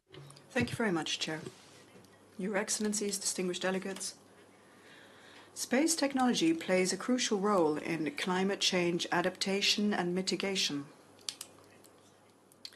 We recognize the relevance of these technologies in tackling the growing climate changes that affect our country and the entire world. Earth observation using satellites is a vital tool to monitor and respond to extreme events such as hurricanes, floods, droughts, and forest fires, just to single out a few. Recently, we saw how Hurricane Otis Category 5, devastated the port of Acapulco, highlighting the need to build our monitoring and response capacities to deal with natural disasters and man-made natural disasters. Satellite imagery has been fundamental in order to take stock of the magnitude of the damage caused and to coordinate aid efforts, highlighting their relevance in critical situations. But despite the progress made, we still face significant barriers. Inter alia, the lack of appropriate resources and the need for better communication between the scientific community and the public. Moreover, many developing countries, including Mexico, need to build their internal capacity in order to fully harness the advantages of space technology. As such, Mexico has actively promoted international cooperation for the exchange of data, software, and knowledge. Our cooperation with international bodies and other countries has been key in progressing in the use of space technologies for peaceful purposes and for development. Moreover, we are committed to strengthening guidelines and guidance for the management of natural disasters caused by natural and man-made phenomena using space technology. And this includes participation in international and regional fora that promote the sustainable use of space and the implementation of policies that ensure an equitable use of space resources. Mexico is also seeking to strengthen its space infrastructure in order to develop and launch our own satellites, providing us with autonomy and capacity to share data and images with other nations. Our approach comprises the planning of satellites with a minimum lifespan of 9 years, which will minimize our dependence on external providers and will strengthen our response capacity to disasters, as well as international cooperation with other countries. We acknowledge that tackling the challenge of climate change requires joint efforts. International cooperation is vital to ensure that all countries, regardless of their level of development, can benefit from the progress in space technology. And in so doing, we can work together to achieve a safer, more sustainable future. Thank you for your attention to these matters of vital importance, and we hope that we can continue cooperating with the international community to maximize the benefits derived from space technology. Thank you. I thank the distinguished representative of Mexico for her statement. Is there any delegation who wants to take the floor under this agenda item?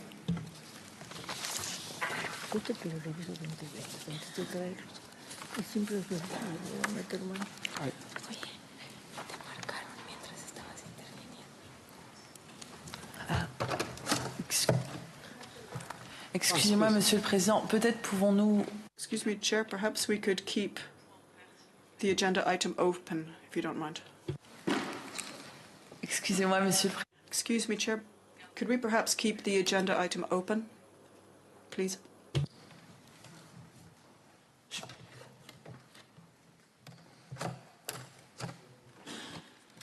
Yes, we can keep it open. Yes.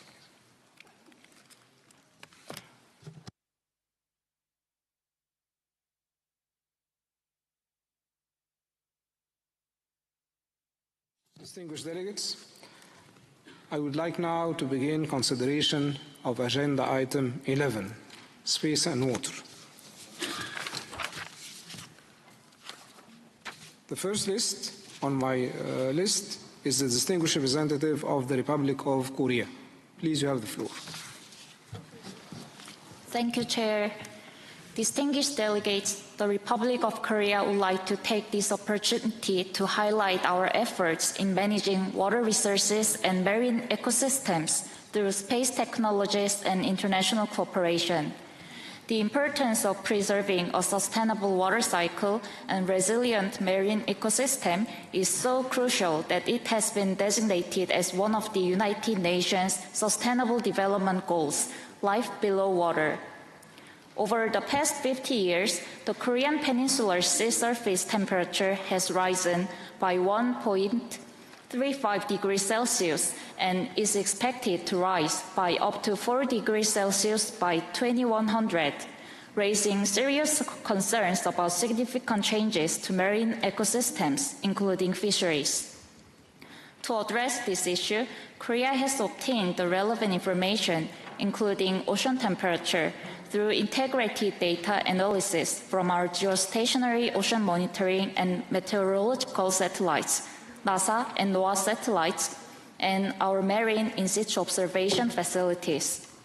We have continued to provide this information to fishermen as well as related agencies. To respond to marine disasters such as red tides, Korea utilizes geostationary satellite GK2B to acquire marine environmental information such as ocean pollution, salinity, and ocean currents. Chair, our efforts also go well beyond national level. Through the Korea-Indonesia Marine Technology Cooperation Research Center, we provided equipment for collecting marine satellite information and established a platform to utilize our geostationary satellites, contributing to Indonesia's marine management. Looking ahead to 2027, Korea plans to launch an LEO satellite equipped with a 10-meter C-band synthetic aperture radar for water resources research, river management, marine environment monitoring, and disaster response. Moreover, in order to enhance the capacity of satellite utilization, the Korea Water Resources Corporation is working with NASA, DLR, and CSA on the joint development of data utilization technology and data sharing cooperation. The advanced water data analysis technology will be used to contribute to countries with various water problems. To further enhance international cooperation, the Korea Maritime Institute established the Asia Office of Blue Planet program of the Group on Earth Observations, GEO, in 2021. In 2023, the office hosted the GEO Blue Planet Symposium, laying a foundation for a network of marine experts in the Asia region. With the official launch of the first dedicated space agency, Korea Aerospace Administration, Korea would like to reaffirm our commitment to utilizing space technology in line with sustainable development goals and fostering international cooperation for the benefit of all humanity. Thank you, Chair. I would like to thank the distinguished representative of the Republic of Korea for her statement. Now I move to the next speaker on my list, the distinguished representative of the United States. Please, you have the floor. Thank you, Chair and distinguished delegates. The U.S. delegation is pleased to provide a statement on U.S. efforts related to the use of space-derived scientific data to improve water management. Critical decisions in water resources management are dependent on scientific data, accessible and actionable data. That is why the United States is making significant investments in the collection of water-related Earth observations and enabling access to and utilization of that data. The United States leverages the investment of space-based remote sensing for national and global applications and works to provide actionable data, build the capacity to access and utilize the data, and enable impactful benefits of Earth observations through informed decision-making. Using observations from satellites and instruments on the International Space Station, space-based missions help us to understand our planet's interconnected systems from a global scale down to minute processes.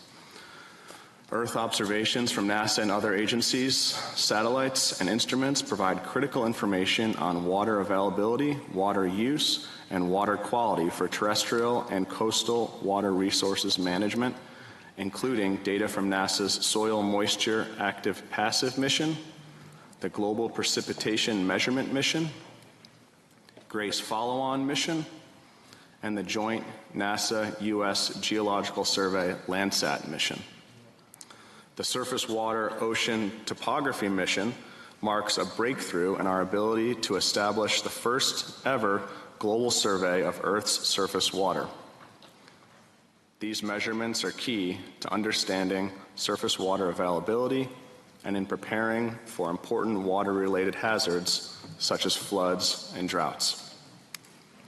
Chair, the NASA Indian Space Research Organization NISAR mission, slated for launch later this year, will measure Earth's changing ecosystems, dynamic surfaces, and ice masses, providing information about biomass, natural hazards, sea level rise, and groundwater. However, this volume of scientific data is fruitless without the ability to access and use the information for action. That is why NASA is building an inclusive, open science community with the Open Source Science Initiative.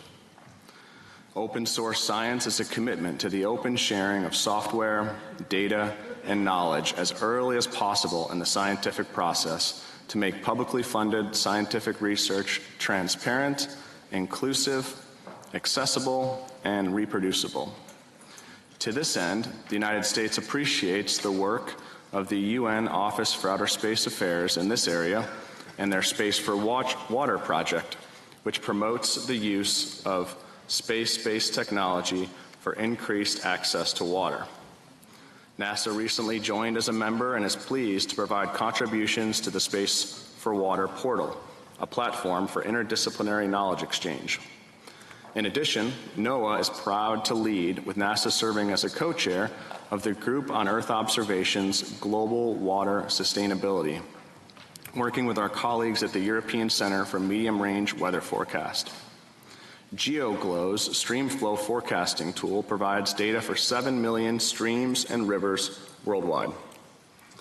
This year, the GeoGlow's streamflow version 2.0 dataset is publicly available and provides increased accessibility and historical data access for any user worldwide.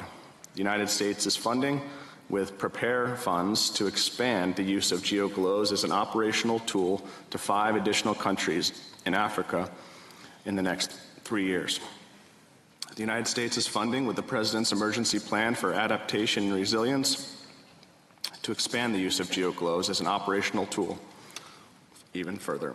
Chair, the NASA Plankton Aerosol Cloud Ocean Ecosystem Mission launched in February and will advance our understanding of global ocean ecosystems, inform water quality management, including new ways to monitor harmful algal blooms and study the effects of a changing climate on Earth for the benefit of humanity. Chair, these are a few examples of how the United States and our partners are working to integrate valuable space-based observations in the decision-making process to address a wide range of water resource management challenges in the United States and around the world. Thank you, Chair. I thank the distinguished representative of the United States for his statement. The next speaker on my list is the distinguished representative of the Bolivarian Republic of Venezuela. Please, you have the floor. Gracias, señor presidente. Thank you very much, Chair. Chair, the Constitution of the Bolivarian Republic of Venezuela states in Article 127 that it is a right and a duty of every generation to protect and preserve the environment for the future world. That is why this delegation acknowledges the relevance that we should grant to matters related to water management and preservation as one of the chief problems humankind currently faces. Regarding our national principles concerning the preservation of our natural resources and mindful of the Sustainable Development Goals set forth in Agenda 2030, as well as of the need and the use for space technology to manage our bodies of water, the Bolivarian Agency for Space Activities has joined the project known as Sustainable Use and Preservation of Biological Diversity at the river basin of the Caroni River in the Bolivar state, a flagship initiative led by the Ministry of People's Power for the Environment in the United Nations Organization for Food and Agriculture, the FAO. The purpose is to provide and use satellite data to establish control parameters and indicators. The purpose of this initiative is to strengthen management of this region of these natural river resource by the ancestral communities living in the region, one of the most relevant bodies of water in Venezuela. Chair, this project is one of many initiatives that our country has developed in order to preserve water resources throughout our national territory. Under the aegis of the National Bolivarian Agency for Space Activities, we promote the use of remote sensors as a means to monitor and study the areas under special administration and water bodies. Thank you. Representative of the Bolivarian Republic of Venezuela for her statement. Now I move to the next speaker on my list, the distinguished representative of Ecuador. Please, you have the floor.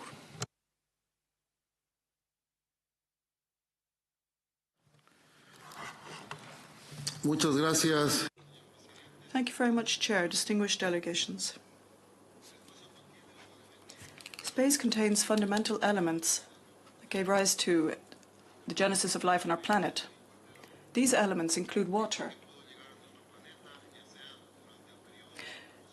which was present always on our planet and is equally a component in meteorites and other celestial bodies that collide with Earth. We recognize the importance of space and water. These are intrinsically linked issues. Water is an indispensable resource on our planet and even more valuable in space in order to sustain human existence in future space missions. The experience of developed countries had made it possible to identify the presence of this element. This is an important milestone in order to plan and organize future space missions, and with a view to establishing a permanent presence on the moon. Presence of water in comets and asteroids and other celestial bodies can provide indications as to how life began on Earth and can help understand the building blocks of life and how these essential elements function in outer space. As part of a process to establish the relationship between space and water, we underscore the strategic relevance of our country. With a singular geographic location, we have a privileged position for the development of space activities. Chair, as Ecuador is located on the equator, we occupy a strategic location for the launch of space rockets at a time when spacecraft have been launched from our national territory, reaching the highest velocity in rotation and reaching orbits with a lower quantity of fuel. This, alongside weather conditions that make launches possible all year round, make our country ideal for satellite missions. A further advantage has to do with communication coverage in both hemispheres, particularly useful for communication satellite and Earth observation systems, which can lead to significant savings for companies engaging in this activity. To conclude, space, water, and life are more closely connected than one might ever have thought. As we continue to explore space, water will be an important factor, and therefore we must promote, further develop and foster all forms of activity that will enable exploration and exploitation in order to consolidate this existing relationship, making it possible to extend cooperation for space exploration from our territory. Thank you, Chair. I thank the distinguished representative of Ecuador for his statement. Now I move to the next speaker on my list, the distinguished representative of Indonesia. Please, you have the floor. Thank you, Mr. Chair. Distinguished delegates, Indonesia views water-related issues as one of the most important environmental problems of this century, especially with the challenge of the climate change. Indonesia is also of the view that access to water, clean water and sanitation remain a fundamental goal embedded within the Sustainable Development Goals number 6, which we strive to achieve. This objective holds relevance in today's global landscape, where numerous nations continue to face the challenges in accessing of the clean waters. Indonesia believes that the SDGs number 6 on the clean water and sanitation for all could not be achieved without the successful implementation and monitoring of the integrated water resource management.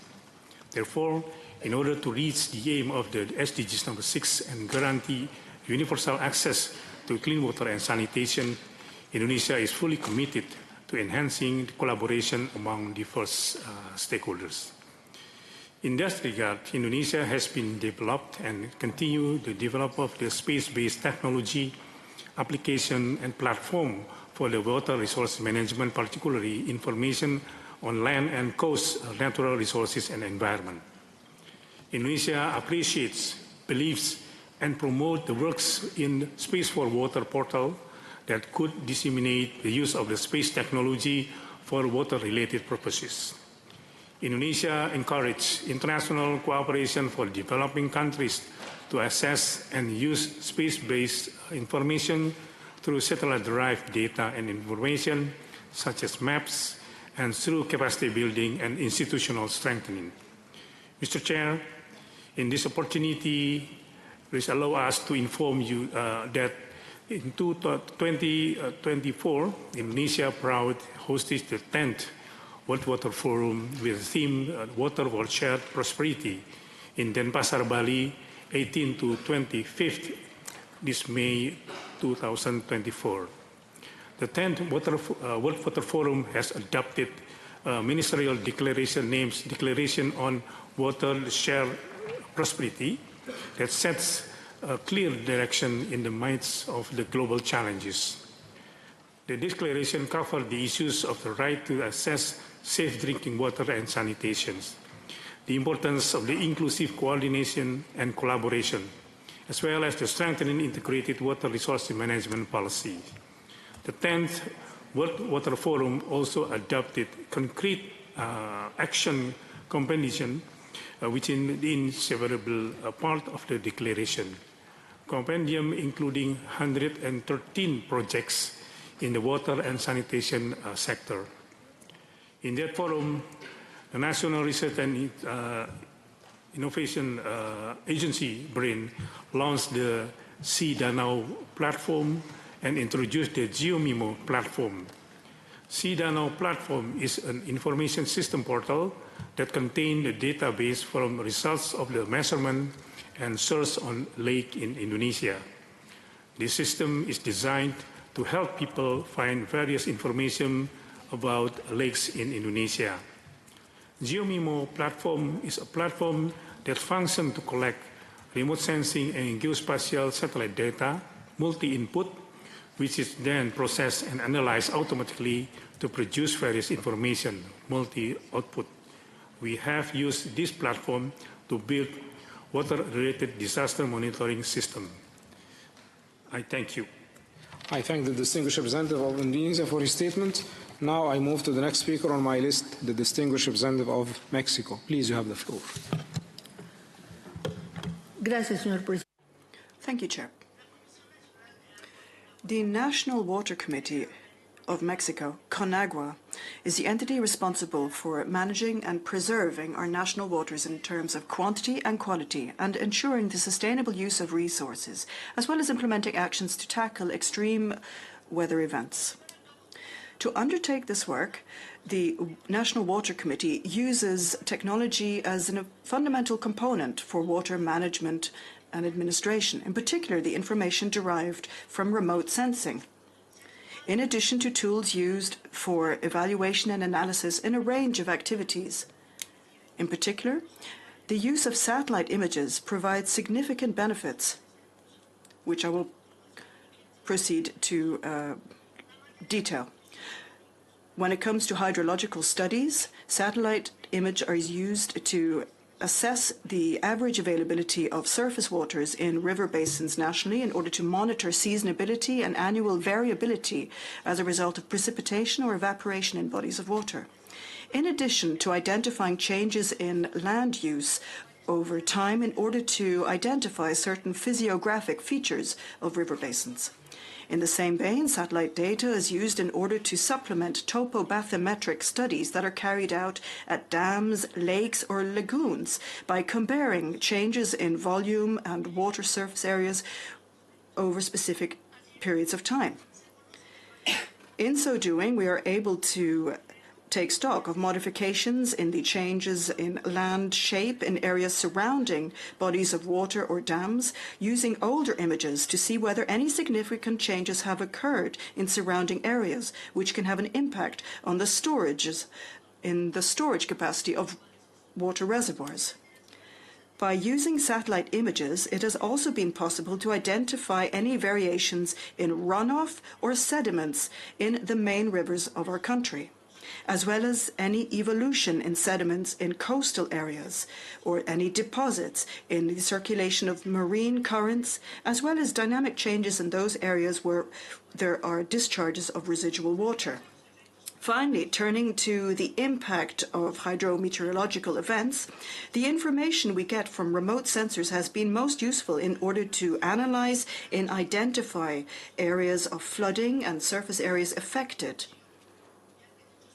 Given that it has allowed us to calibrate the results that have been obtained using mathematic models that have been developed in the National Water Committee to evaluate, predict, and implement prevention measures in areas susceptible to flooding, for instance, in the area of Tabasco in the south of the country. Turning to what was said by Mr. Connolly, the representative of the United States, these points are of the utmost relevance for my country, and we are very pleased to hear these comments, the contribution that was made following a visit of Mr. Ben Hertzen, a NASA administrator. And in the context of this visit, we were able to engage in a discussion on Mexico's needs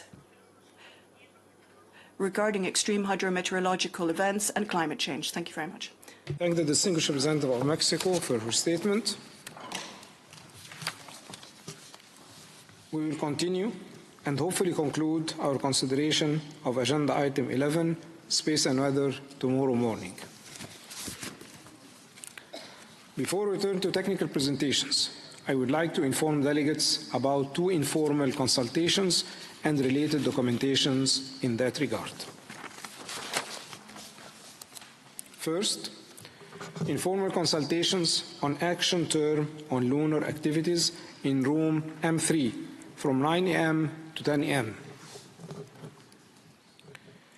In this connection, I would like to inform you that the nominees for the chair and vice chair of the ATLAC are posted in a non-paper on the session's webpage. I would like to inform you that the revised conference room paper 12 on draft mandate, terms of reference, and methods of work of the proposed action team on lunar activities consultation, ATLAC, will be made available on the session's webpage, reflecting the amended text. These two matters are to be discussed at the informal meeting tomorrow morning from 9 a.m., starting 9 a.m. in room M3. The second informal consultation taking place tomorrow morning is on the way forward to advancing the discussion on space debris, mitigation and remediation measures, led by Japan in room M2 from 9:30 a.m. to 10 a.m.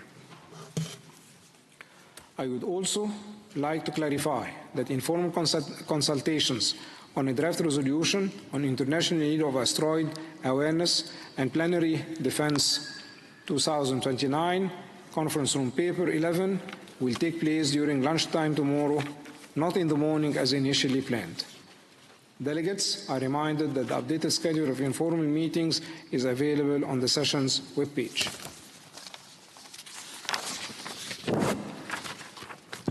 Distinguished delegates, I will now turn to proceed with technical presentations. At this meeting, we'll have 4 technical presentations.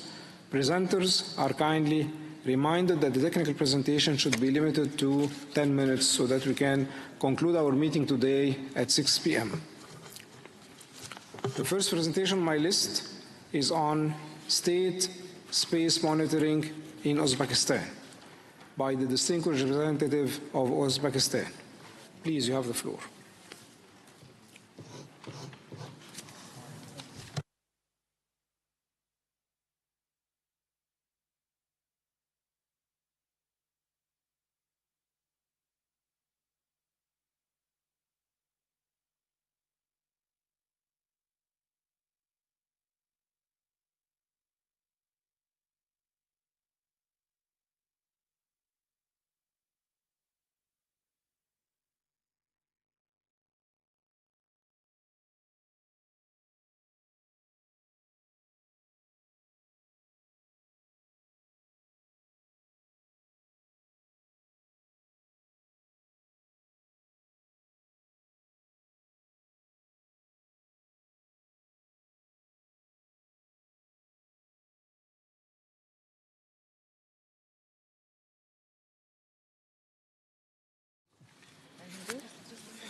So as the distinguished representative of Azerbaijan is not in the room now, then I will move to the second presentation on my list, Innovation Satellite-Based Approach to Urban Heat Island in Cities by the distinguished representative of Italy. Please, you have the floor.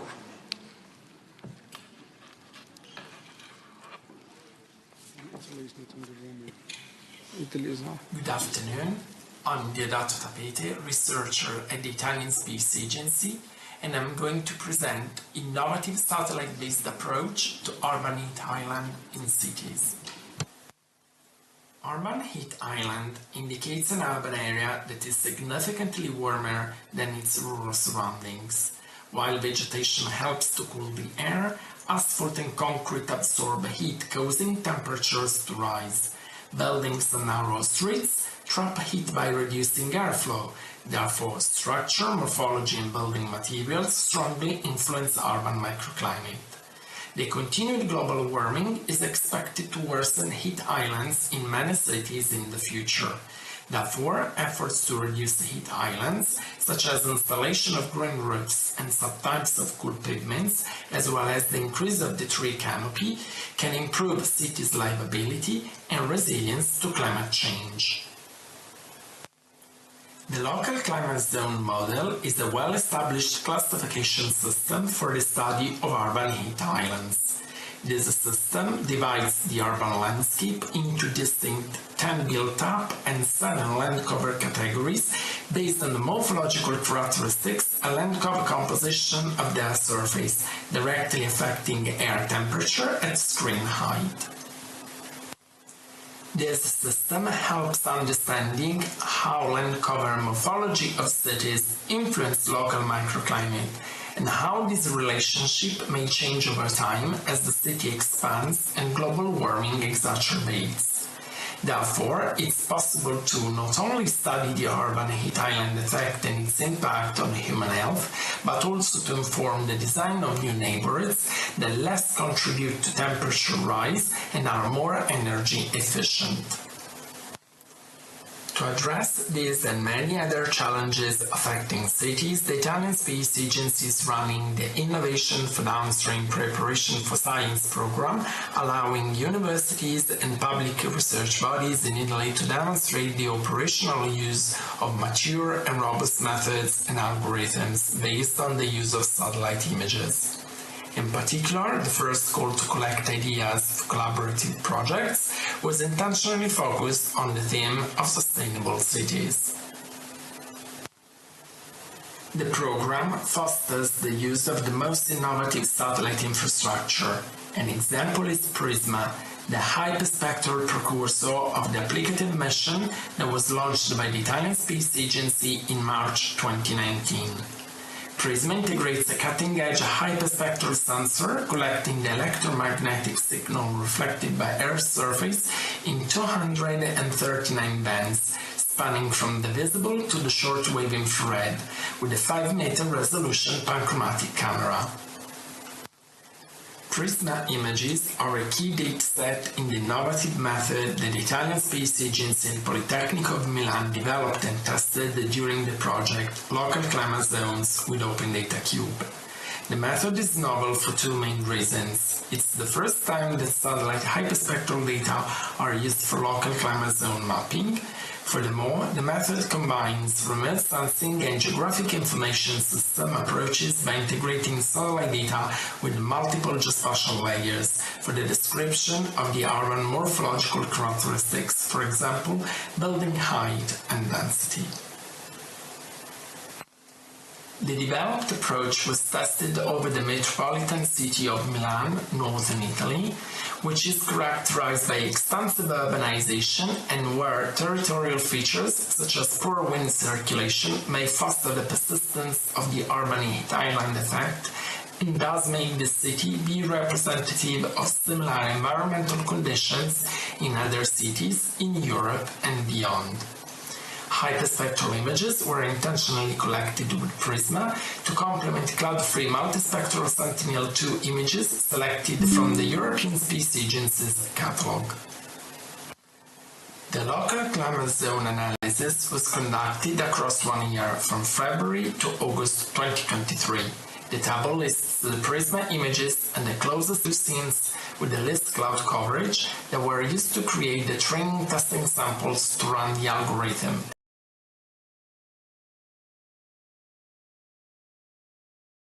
And then classify and produce the LCZ maps. In total, 6 LCZ maps were produced from Prisma at 30-meter spatial resolution and 6 matching LCZ maps from Sentinel-2 at 20-meter spatial resolution.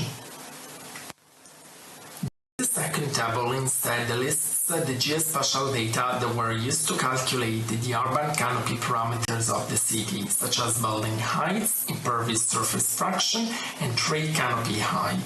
The important aspect to underscore is the use of datasets that have European or global coverage, such as the products provided by Copernicus and Google Earth Engine, to allow reproducibility of the calculations and thus the export of the developed approach to other cities. The workflow highlights the main steps of the approach. In particular, it's to be noted the local climate zone classification is performed using random forest algorithm. This algorithm was chosen since it has been the most widely used in methods of local climate zone classification working at the level of single pixel of the satellite images, and it's also suggested within the protocol of the World Urban Database and Access Portal tools, WODAPT. The random forest algorithm was applied to each Prisma and Sentinel-2 image using the same training samples. In the end, 6 matching pairs of Prisma and Sentinel-2 based local climate zone maps were produced with a monthly frequency across the year 2023. The final step is the accuracy assessment of the LCZ maps on the collected testing samples. Accuracy was assessed based on metrics that are commonly exploited by the scientific community and are derived from the confusion matrix, including overall accuracy. The LCZ maps obtained by means of the developed approach were compared with those generated through other methods available in the literature. Intercomparison was also made between Prisma and Sentinel-2. The table summarizes the overall accuracy percentage obtained for each Prisma and Sentinel-2 based LCZ map. The achieved overall accuracy is always above 80%, proving that the developed approach provides, at equal testing samples, very promising results compared to existing methods that achieve lower overall accuracy, around 70–75%. Furthermore, the retrieved values highlight an improved performance of Prisma in LCZ classification compared to Sentinel-2.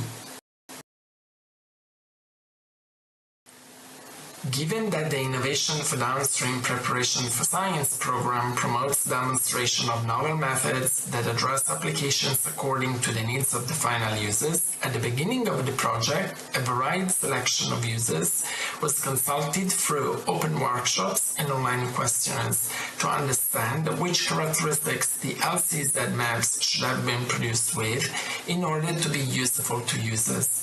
For example, what matters the most to users is that the LCZ maps are provided with a spatial resolution and at time intervals that are suitable to the space and time scales of the investigations that the users have to undertake to study the urban heat island effect in their cities. More specifically, a medium spatial resolution of the LCZ maps between 30 and 50 meters was mostly required, while most users needed maps to support assessments on monthly and seasonal observations. Finally, the last months of the project were focused on training and capacity building.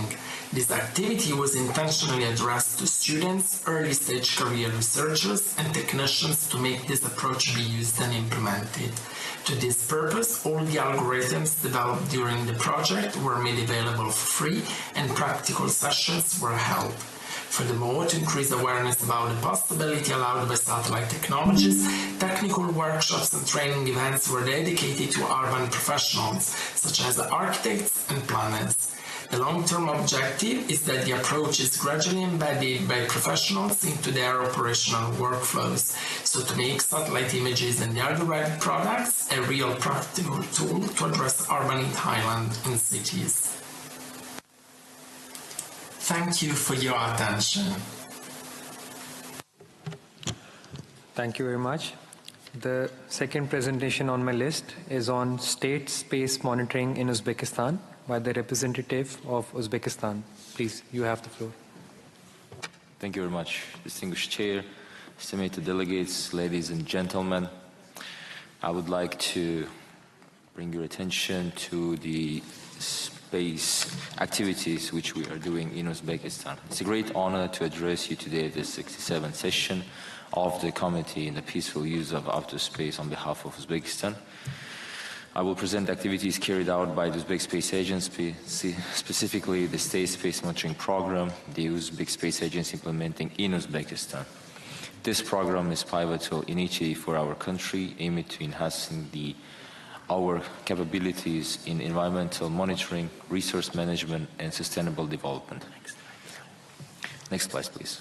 The Uzbekistan agency has embarked on a mission to leverage space technology to tackle some of our most pressing challenges. The State Space Monitoring Program is a cornerstone of this mission, designed to provide comprehensive and real-time data across various sectors such as emergency situation, geology, ecology, water management, land relation, forestry, and agriculture. The success of our state space monitoring program is built on robust interagency cooperation. We have established a partnership with 15 governmental entities, ensuring a coordinated approach to space monitoring and data utilization. Currently, the program encompasses 20 active projects that address different aspects of national development and resource management. Collaboration extends to the academic sector with 10 agreements with the higher education institutes, fostering research, innovation, and training. The program operates on 10 geospatial platforms which are essential for data collection, analysis, and dissemination. Next slide, please. To date, we have processed satellite images covering the whole active zone of Uzbekistan. In the slide, you can see that this is in the blue, we are highlighting the areas which we are monitoring within the 2024. This is representing the active zone of Uzbekistan. The white areas are mostly inhabited, are deserted areas. The extensive data collection is crucial for detailed analysis and informed decision-making. We have also prioritized capacity building, conducting more than 50 workshops and training sessions to enhance the skills and knowledge of our stakeholders. These efforts ensure that the data collected is effectively used for various applications. The beautiful side of the monitoring is that we are using one images and distributing it in several sectors of economy. On State Space Monitoring Program integrates high-resolution satellite imagery, GIS, and artificial intelligence. These technologies enable us to gather and analyze vast amount of data, providing insights that are crucial for informed decision-making. The implementation of our State Space Monitoring Program involves several advanced technologies and coordinated efforts. We are using UAVs for detailed and localized data collection, complementing satellite data. We have established our monitoring center, which processes and analyzes the collected data, transforming into the actionable insight. The agency oversees the entire program, ensuring efficient coordination and implementation. Next slide, please. Various organizations collaborate with the agency, utilizing the data and insights for practical application and decision-making. For example, cadastre monitoring is essential for efficient land management. Our program uses satellite data to monitor land use changes and ensure proper land tenure. This helps us in reducing conflicts over land ownership, illegal usage of lands, and support better urban planning. The monitoring was started with optical images on annually based, which was further powered with the SAR data and INSAR methodology, which allowed to increase the monitoring frequency to monthly base. This is helping to detect illegal actions in initial stages of construction and take appropriate action. Next slide, please. Geological monitoring is another critical component. We utilize satellite imagery to detect illegal mining zones and monitor activities that cross legal mining borders. This capability helps us to protect our natural resources and ensure mining activities are conducted responsibly and legally. The same technology is used here with the INSAR methodology. We are able to analyze the whole country with the SAR data monthly wide. Next slide, please. Agriculture is a vital sector for Uzbekistan. Through our space monitoring program, we can monitor crop health, forecast yields, and manage land use more efficiently. Satellite imagery allows us to detect early signs of crop disease and pest infestation, enabling prompt intervention that safeguards food security. With limited agricultural lands in Uzbekistan, government is interested in ensuring of the effective usage of land both in qualitative and quantitative way. Next slide, please. Water is the most valuable resource in our arid climate. Our program tracks water bodies, monitoring irrigation system, and manages water distribution. The project we are implementing is targeted on monthly evaluation of water consumption volume in agriculture parcel level by seeing evapotranspiration methodology. This data will help us to better understand how the water is distributed. The system, together with the Water Ministry, will be used as a virtual water meter to ensure the proper and fair water usage. Next slide, please. Satellite data is also helping to monitor the condition of the dams and assess the actual volume of water in reservoirs to optimize water usage, ensuring sustainability and reducing the risk of water shortages. Also, with the INSAR technologies, we are monitoring displacement occurring on the dam body as well as the surrounding areas for the landslides. Within the slide, you can see that there is two graphics representing the Charvak water reservoirs in Uzbekistan. We can see that there is a correlation between the INSAR analysis and the water volume within the years. Next slide, please. Environmental and ecological monitoring is crucial for conserving our natural heritage. We use satellite data to monitor ecosystem, track deforestation, and manage reforestation efforts. In Uzbekistan, currently, there is any tree is banned to be cut. This helps in maintaining the biodiversity and combating the climate change. Next slide, please. The backbone of our state space monitoring program is the integration of AI and advanced data processing technologies. These innovations allow us to process large data sets quickly and derive actionable insights. By using AI and ML, we can enhance the accuracy and efficiency of our monitoring activities.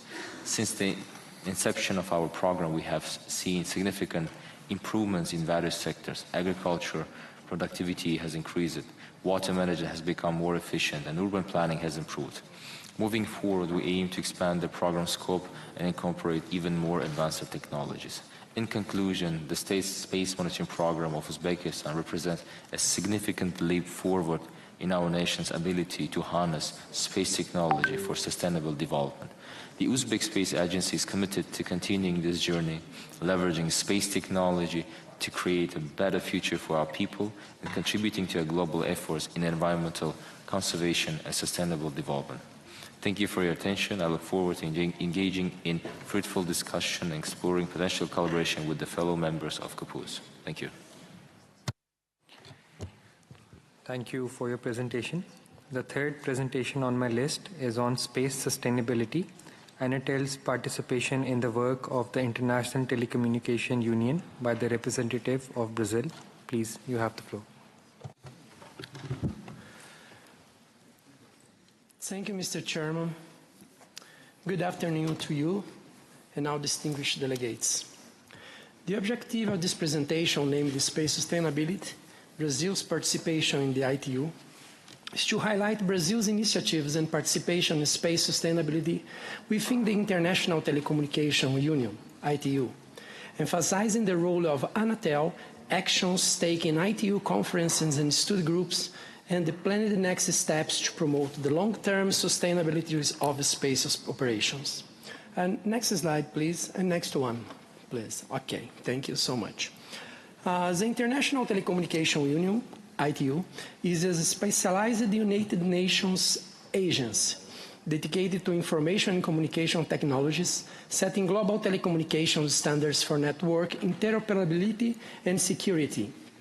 ITU comprises 3 sectors: ITU-R for radio communications, ITU-T for standardization, and ITU-D for development, all essential for global telecommunications, connectivity, and innovation.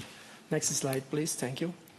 The National Telecommunications Agency, Anatel, in Brazil, regulates and supervises telecommunication services, focusing on service quality, universal access, and market competitiveness.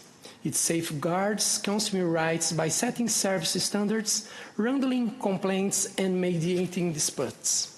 Anatel also manages spectrum in orbit, coordinating with international bodies like the ITU and CITEL, the Inter-American Telecommunication Commission, to prevent interference and promote global harmonization, ensuring efficient and reliable communication systems nationally and internationally.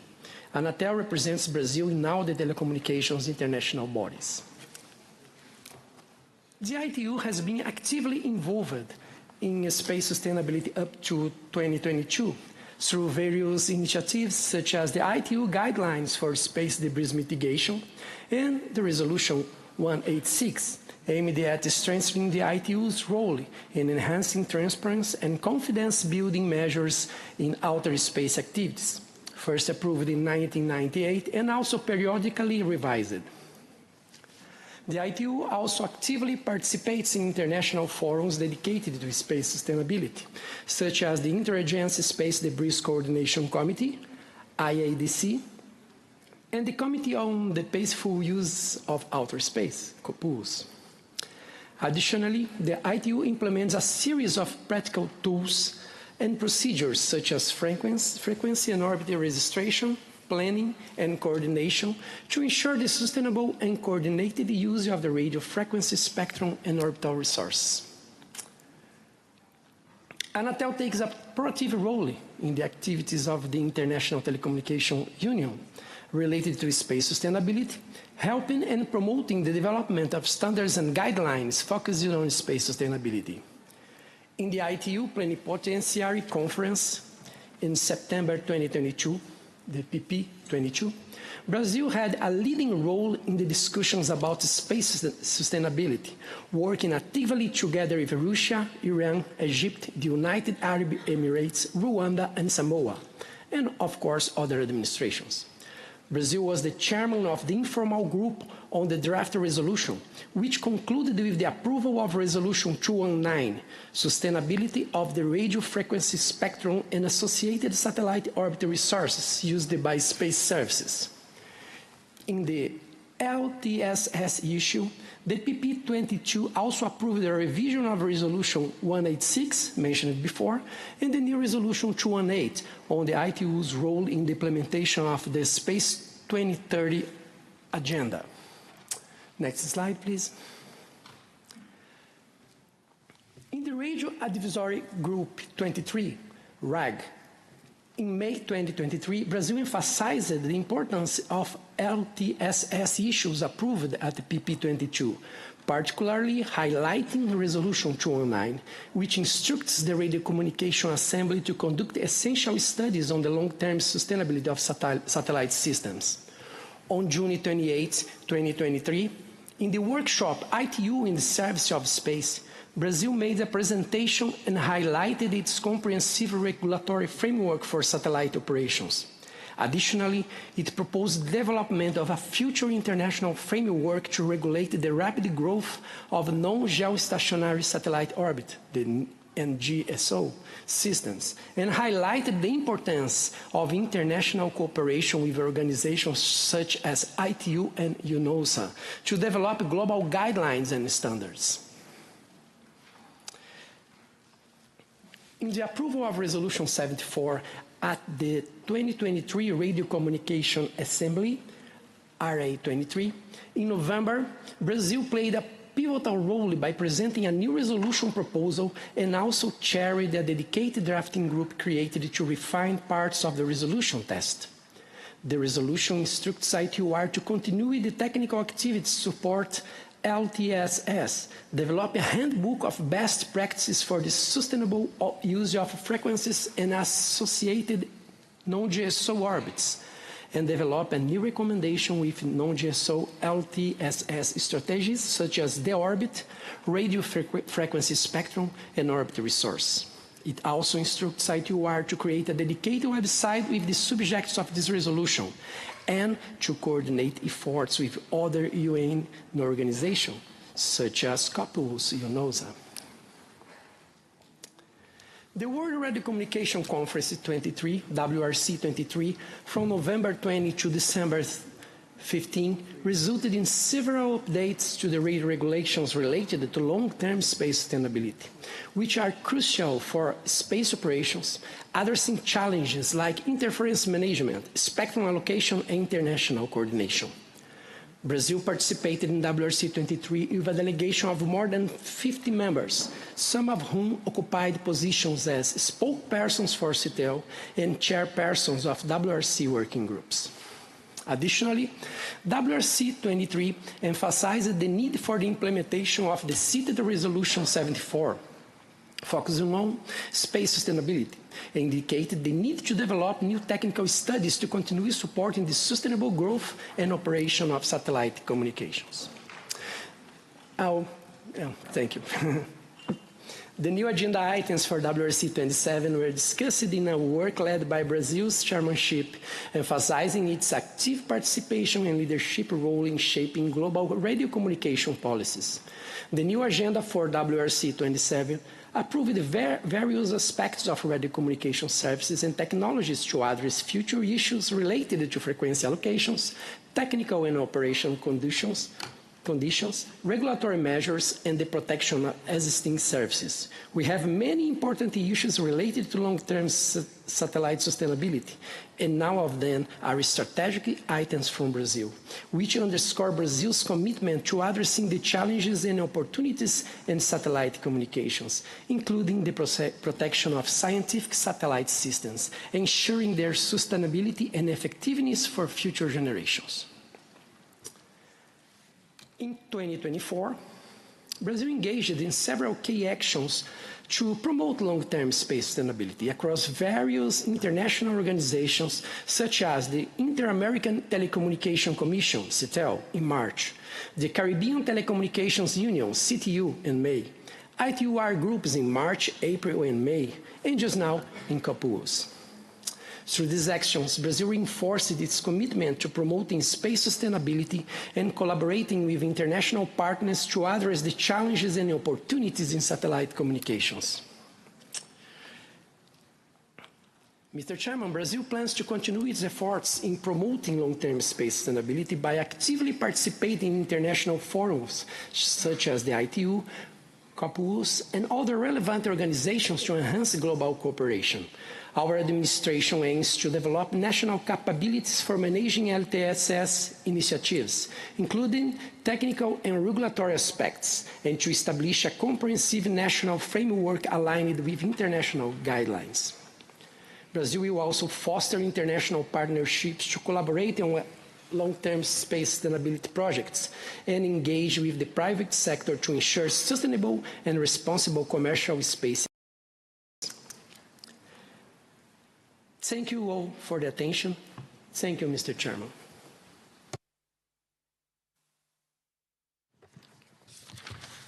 Thank you for your presentation. The fourth presentation on my list is on National Space Center, a new space for space development in the region, by the representative of Chile. Please, you have the floor. Thank you very much, Mr. Chair. Good afternoon to the distinguished delegate and public who follow this live broadcast. I'm Colonel Hernantello, and today I have the honor and pleasure of presenting to you an important milestone for the space development in Chile, which is the construction of the first National Space Center in my country. This center will be available for national, regional, and international space development and will constitute a center for the promotion, dissemination, and development of the next generation of space activity in my country.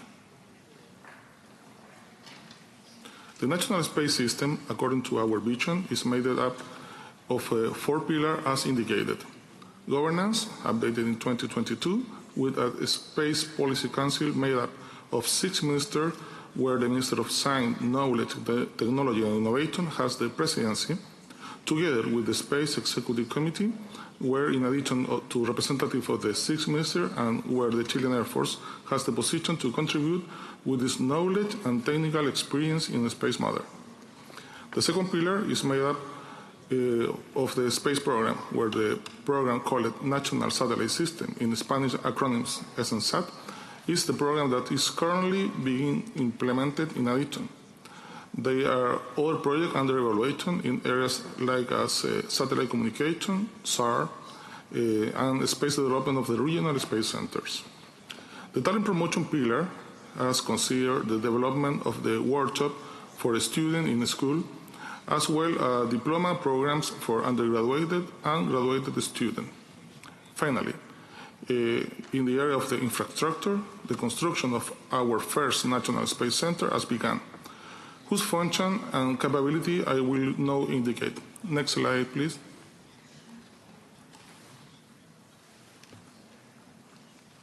The National Space Center will be located in Santiago de Chile, and its objective will be a center where citizens can see, in one place, the following: a mission control center to operate the national satellite that will be made available by the SNSAT program and future space programs, exploitation or innovation of information obtained from national space mission and those which cooperation mechanism exists, and also the generation of applications to obtain valuable information for different areas of the human development. Construction, assembly, design, and development of environmental tests of satellite and space technology component, and a hub for device and entrepreneurship for new companies through a technology incubator that allow generate and space economy in the region. Next slide, please. On May 2 of this year, construction of the National Space Center on Chile began. The construction time of 450 days is planned, which will allow us to have a building for more than 5,000 square meters available from mid of 2025. Subsequently, a 5-month process of enabling and incorporating advanced equipment for the development of satellite technology is planned, with which we hope to have a building in operational by the end of the 2025. This will allow us to develop the construction in Chile of the first 2 satellites of a total of 8 satellites planned by the SNSAT program, starting in 2026. Next slide, please. Okay. The development of and planning of the National Space Center, together with the last year sending of the FASAT Delta satellite into the space, has allowed us to the decision maker and agent of change to dream of creating an ecosystem of the regional space center, which are the function of the National Space Center. This would allow to the country to have in the future an ecosystem that allow it to grow and implement capabilities in areas such as satellite communication, SAR technology, nanotechnology, and robotics, among others, generating a decentralizing ecosystem of the capital which provides social and public value to the citizens of the region, and which also allow addressing the problem that exists in the country as extensive as Chile, also providing opportunities for development and retention of talent. That initiative is under review by each regional government and it's in coordination with the Ministry of Defense. And we hope that all these initiatives will be approved in the future. Next slide. We hope that the construction of the National Space Center, together with the future creation of an ecosystem of regional space centers, will allow us to generate of a space development cluster in Chile. It is expected that the ecosystem of a national and regional space center will allow increasing synergy in the space matter, attracting and retaining new talents, technology flow, and capital. Likewise, they allow to generate an increase of knowledge, development of technology, product, and service that allow us giving a social and public value to the space technology for the Chile and its citizens. In addition, they give us new tools for the strengthened cooperation, knowledge, and friendship with other countries. Finally, I leave you with the following video, which shows in a short visit the design of the project of the National Space Center that is currently under construction in Chile. I hope you enjoy this video as much as I do. This video not only reflects the development of the tireless work to reach new heights, but also materialize dream and desire of an emergency nation in space technology. Next slide, please.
Thank you very much for your kind attention.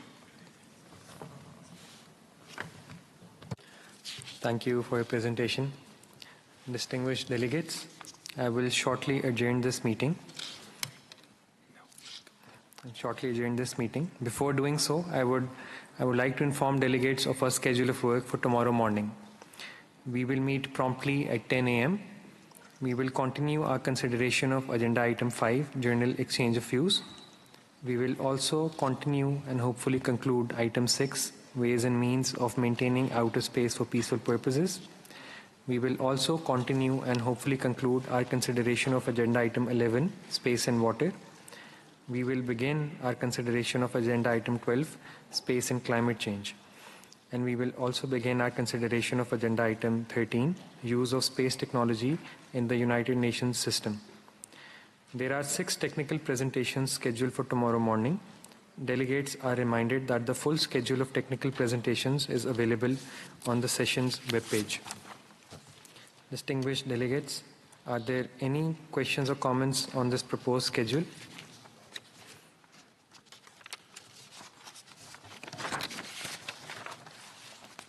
I see none. The meeting is adjourned until 10 a.m. tomorrow morning.